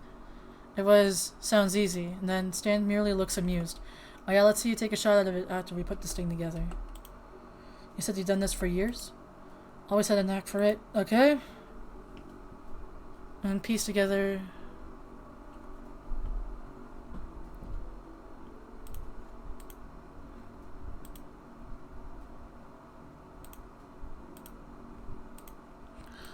Let's get to the showpiece. Desperate parts as you can find. Hand stitching. And then sculpted details. Just have fun with it.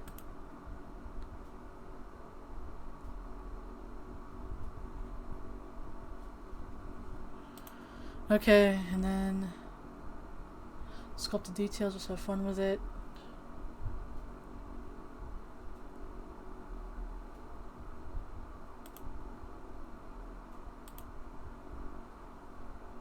Crime spree, okay.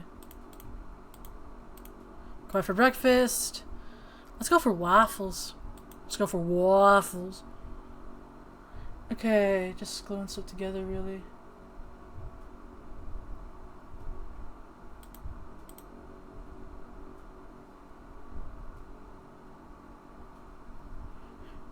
Sure, sounds like fun. Wait, hang on, did I miss something?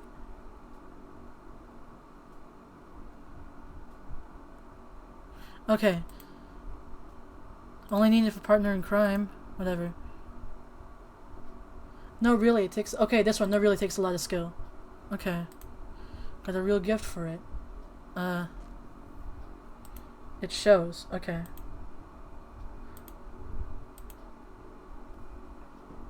I'd like that. Okay. Skip. Can we swing by a jeweler? I need a new watch. Okay. Ask him about his car. Hatterson's High School. Nice ride, isn't she? They really don't make them like they used to, do they?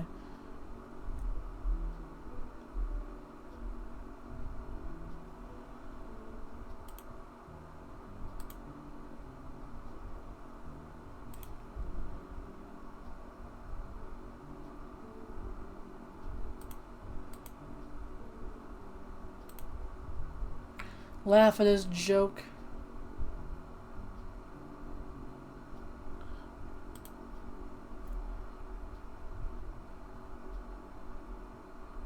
Okay.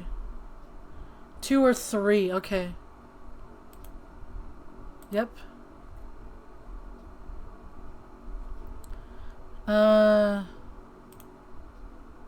Let's see. Well, he did try to buy it first. Okay.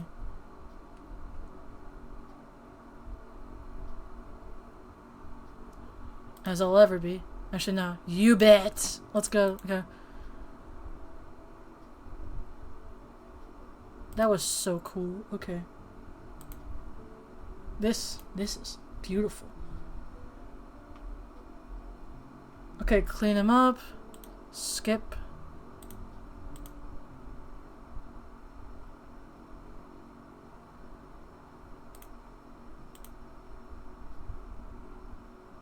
No, go ahead.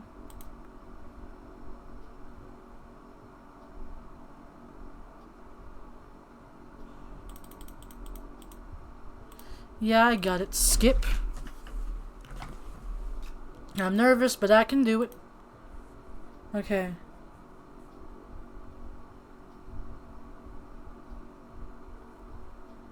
The biggest switch.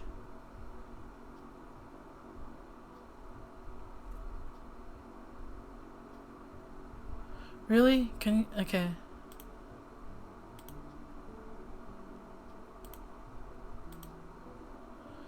Okay, keep a lookout like you told him to.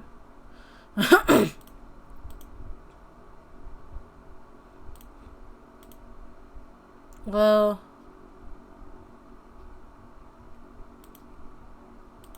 Yep. Clean him up. Do we hug? You know what? It doesn't say. Whatever. Let's give him a hug. Whatever. Okay. On the roof. Honor. Tail. Stand. Control. Okay.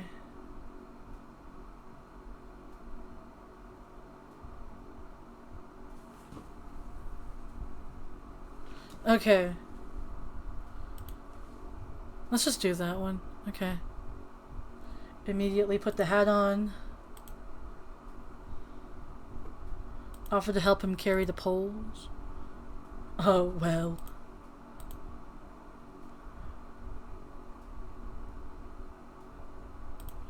Carp capacity. I'm a lot. No, I'm gonna go with the lure. Hang on. Splash him back. And then the... 1 or 3? Yeah, I like campfires. What about it?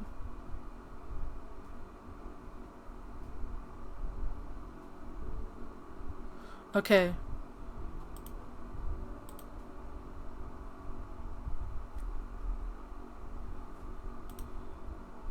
Skip.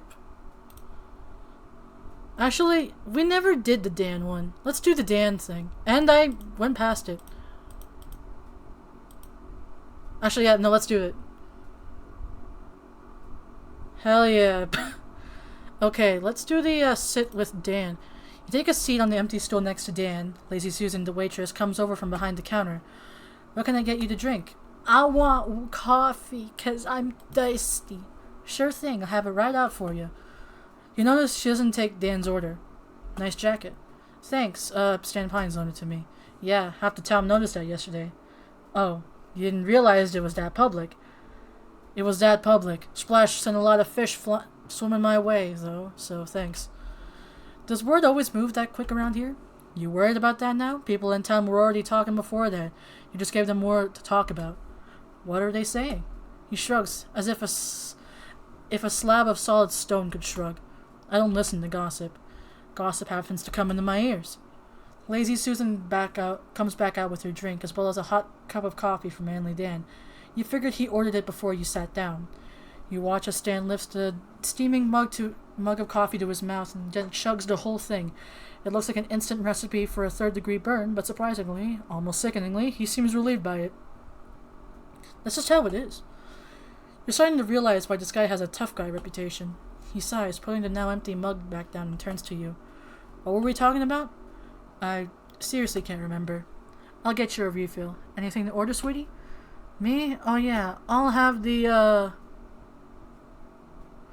eggs and bacon.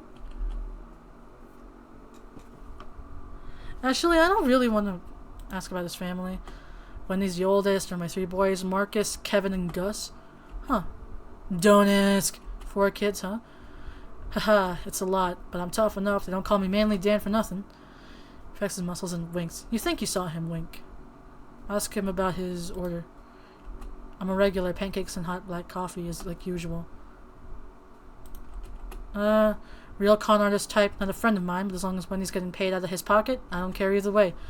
Doesn't matter what I say, though. Looks like you already know what to think of him. Like I said. Blah blah. Time for me to hit the road. Nice to meet you. Okay, so we're just gonna talk a lot. Pick up. Blah blah.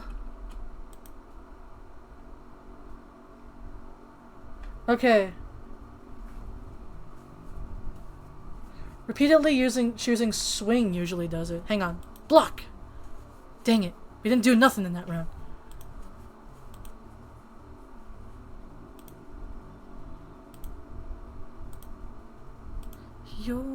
Are you kidding me?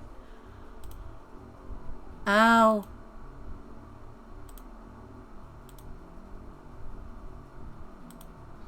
Hang on, okay. Let's go for a swing. Ah, dang it. Okay.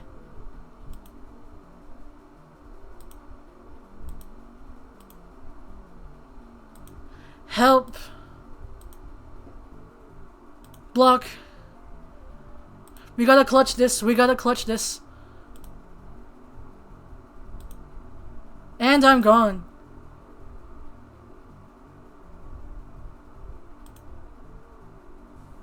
Hang on. Shoot, I didn't save. I should have saved. Jesus Christ. You know what? Yeah. Fine.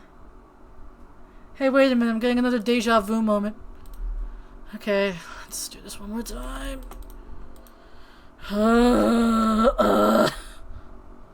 Guy Fieri. They, them, Guy Fieri. It's in all caps. Wait, I'm not in the chair? What? Bruh. I just realized oh my god. I am in control. Yes, sir. I know what I'm doing. I'm a professional. I'm a professional. Okay.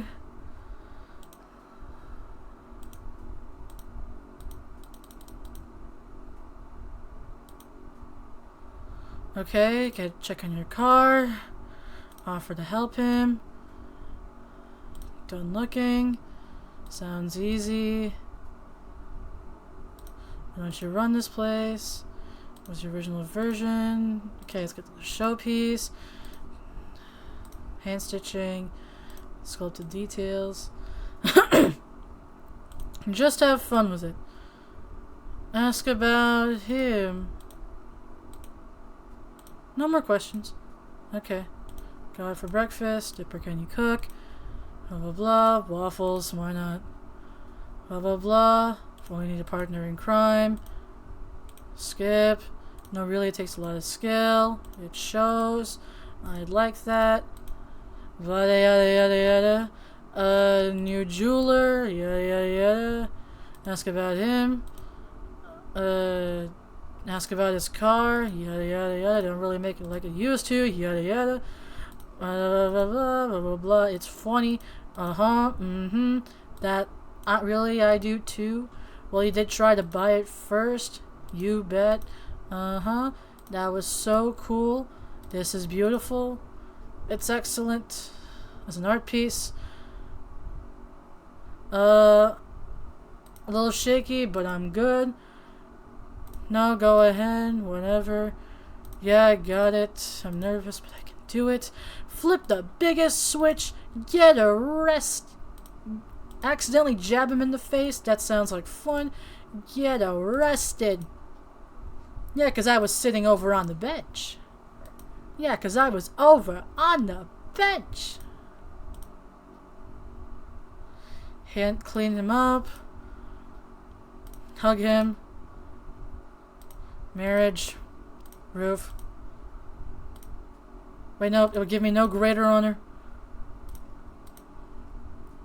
Stan. Stan. You can trust me.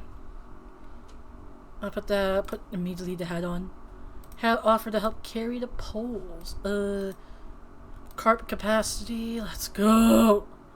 Lure. Speed running. Something something. The narrator going. Here's the door. Just go. Splash him. Yeah, I like campfires. Yeah, I'm a campfire lover myself, actually. Dan. Sit by herself. Ask her about the town. You know what? Let's make conversation with Lazy Susan. I feel bad for not talking to her.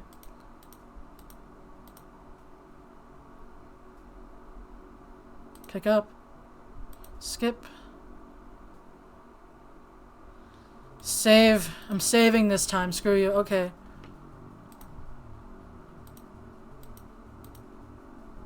It said here to just do swing and swing again. Dang it. Okay.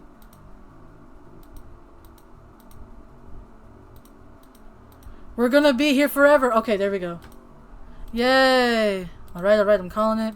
Skip. Okay, and then...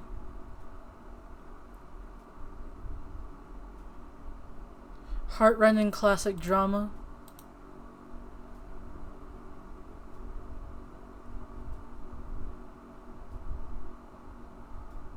Okay. It was a good movie and you're crying.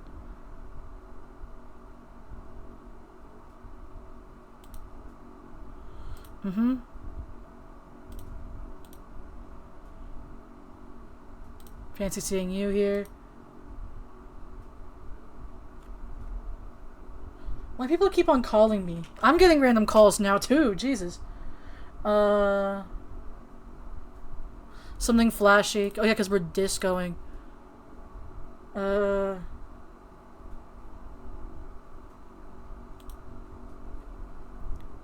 You sure clean up nicely. Nice. Damn! We're looking him over like,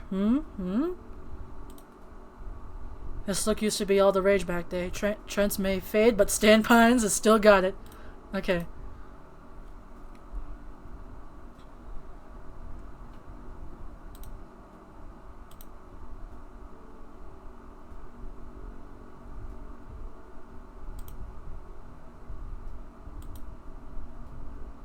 You remembered. Tease. Okay. Foxtrot. Take initiative.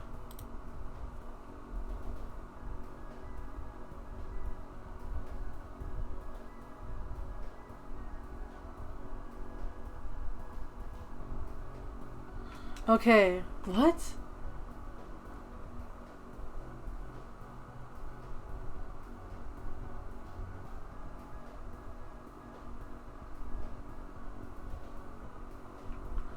Hang on, I'm gonna save here because it says here that taking your speechless would be great, but if you unlock it, but you get the two, you can sacrifice 2 points to kiss him on the lips. You'll still have enough points to do perfectly on the date. Which, you know what? Let's do speechless. We did the kiss last time, so surely there are stars in your eyes as your gaze holds stands in amazement. Apparently pleased with what he sees, he laughs and rings open his arms to finish off the dance as the song ends. Blah blah blah. Thought you'd never ask. Put it on. You're different. Hang on. From what I've seen, there's a lot about you that's unlike other people your age. Stan looks down at his fries instead of meeting your eye. Is that a good thing? You think I'd be here if I thought otherwise? He makes a non-committal sound and takes a thoughtful swig of his shake instead of answering. Since you brought it up, what, is it? What's what? Your age. He shakes his head, smiling. You don't want to know, kid. Of course I do, that's why I asked, but don't worry, you don't have to tell me. Sen purses his lips, expecting there to be some sort of catch. I don't really care, I was just curious. Figured I'd ask, you already know mine, and nothing stopped you from asking me out, so I'm sure it'll come up eventually. You state so lightly, picking at your fries for a good first bite. Stan simply stares at you for a moment like he knows you have a point, shakes it off, and returns back to his food. Blah blah blah. Steal one of his fries. Wipe it off for him.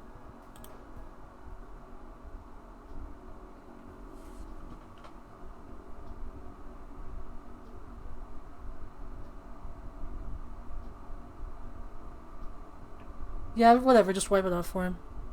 Blah blah blah. And then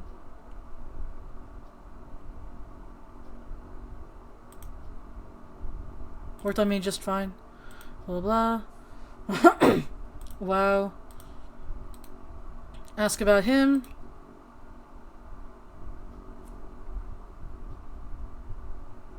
Hold on. Okay. Blah blah blah, it says here to the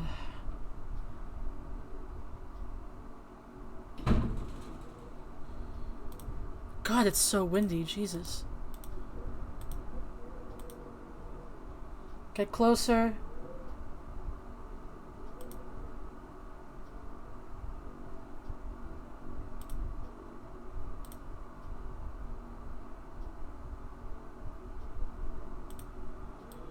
Get even closer.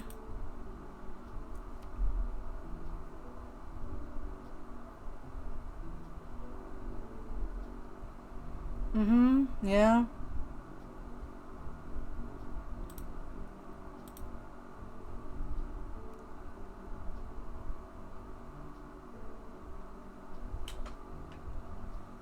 Hold him.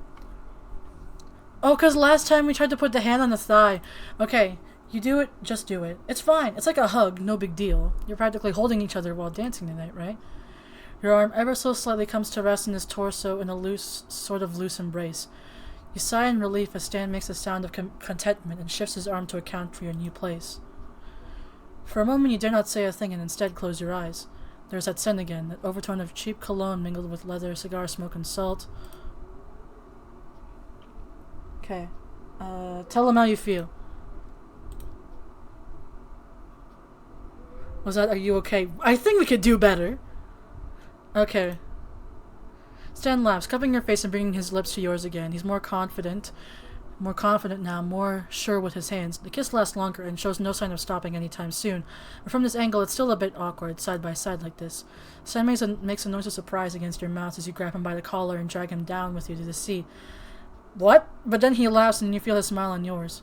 The kiss deepens. What? What? What? Hello, sailor! Sorry. What? Excuse me! In public? Girl. Whoa, whoa, whoa, whoa, whoa, whoa, whoa. Whoa. Whoa. Whoa. Whoa. Whoa. Whoa. Okay, gonna... The kiss deepens before Stan breaks it to instead kiss along your neck, your collarbone, his stubble feeling absolutely wonderful on your skin. Your fingertips have ruffled his hair beyond repair at this point, and you have to admit you prefer it this way, getting caught up in the moment. And his embrace, his kisses, each more intoxicating than the last, and his hand caressing your side. What? Thank you, thank you, thank you, thank you. Honk!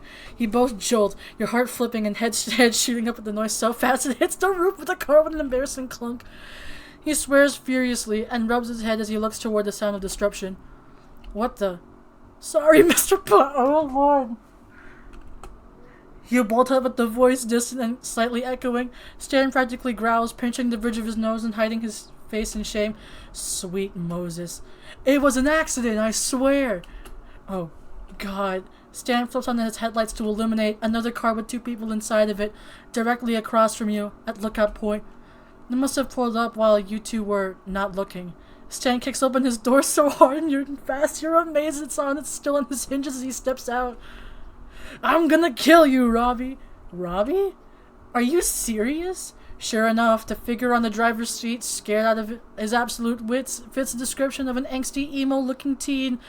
Next, there's a girl in the seat next to him with purple hair who seems to be trying to hide behind her phone as she slaps the boy's shoulder. We were just leaving. We didn't see your car when... I don't remember your last name right now, Robbie, but you're gonna hope I never find out. You're dead, you hear me, kid? Dead. Damn. The other car screeches the rest of the way outside of that. A couple more accidental honks and the final, I'm so sorry, being thrown your way as it goes. That was absolutely mortifying. And although that's definitely the most embarrassed you've ever been, you kind of feel bad for the guy. Imagine being on the other end of the situation. Stan flops back into his seat, swearing under his breath for a moment before sighing. He rubs his face with his hands before looking to you. Well, that happened. He seems nice. Stan grumbles, shutting his car door and starting up the engine. Can't even drive to a cliff and get any privacy in this town. Guess we should start heading back. He offers you an apologetic smile. We should, but can we take the scenic route? Damn. Damn. Well, that's one way. That's one way to end things. Save it for later. It's more...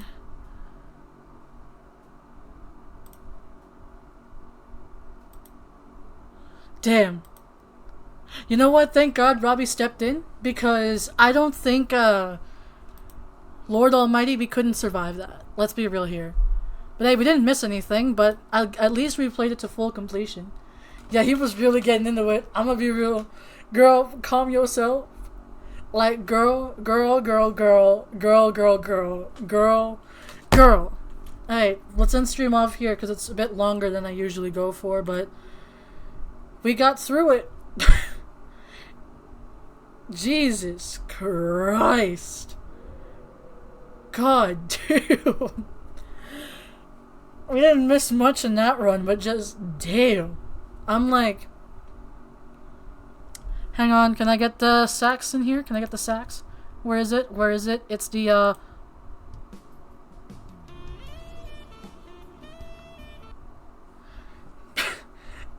just no thoughts, only. But yep, alright, let's end the stream off here. We finally got through all of Swooning Over Stands at least. Which, Jesus Christ, that was insane. But God, I love this game, honestly. This is actually really nice. I know! Like, girlies, how are we... M+2, I'm still impressed by Bill. How do you fumble this man? How do you fumble this man? You fumbled. You lose. You stole fizzy lifting drinks. How did he fumble this? But still, we win these. But yeah, this was so fun. Thank you everyone for tuning in on the stream. And stupid triangle, SMH. My guy fumbled SMH in my head. But like, either way. Thank you all for tuning into the stream. It's been really fun going through Swooning Over Stands. Thank you all for watching. Thank you all for tuning in and reacting and yelling with me. Thank you all for tuning in, y'all. Have a good rest of your day / night. And hopefully I'll see you guys soon, because I might be doing more visual novels. And also probably doing Roblox at some point, because I want to do more pressure runs. But either way. Bye, y'all. Thank you for tuning in. Have a good day / night. Bye. I was gonna do a bye, but then I feel like I have something like Markiplier right now. Just like... Hang on. Let me emulate a Markiplier real quick. And I'll see you in the next video. But no, yeah.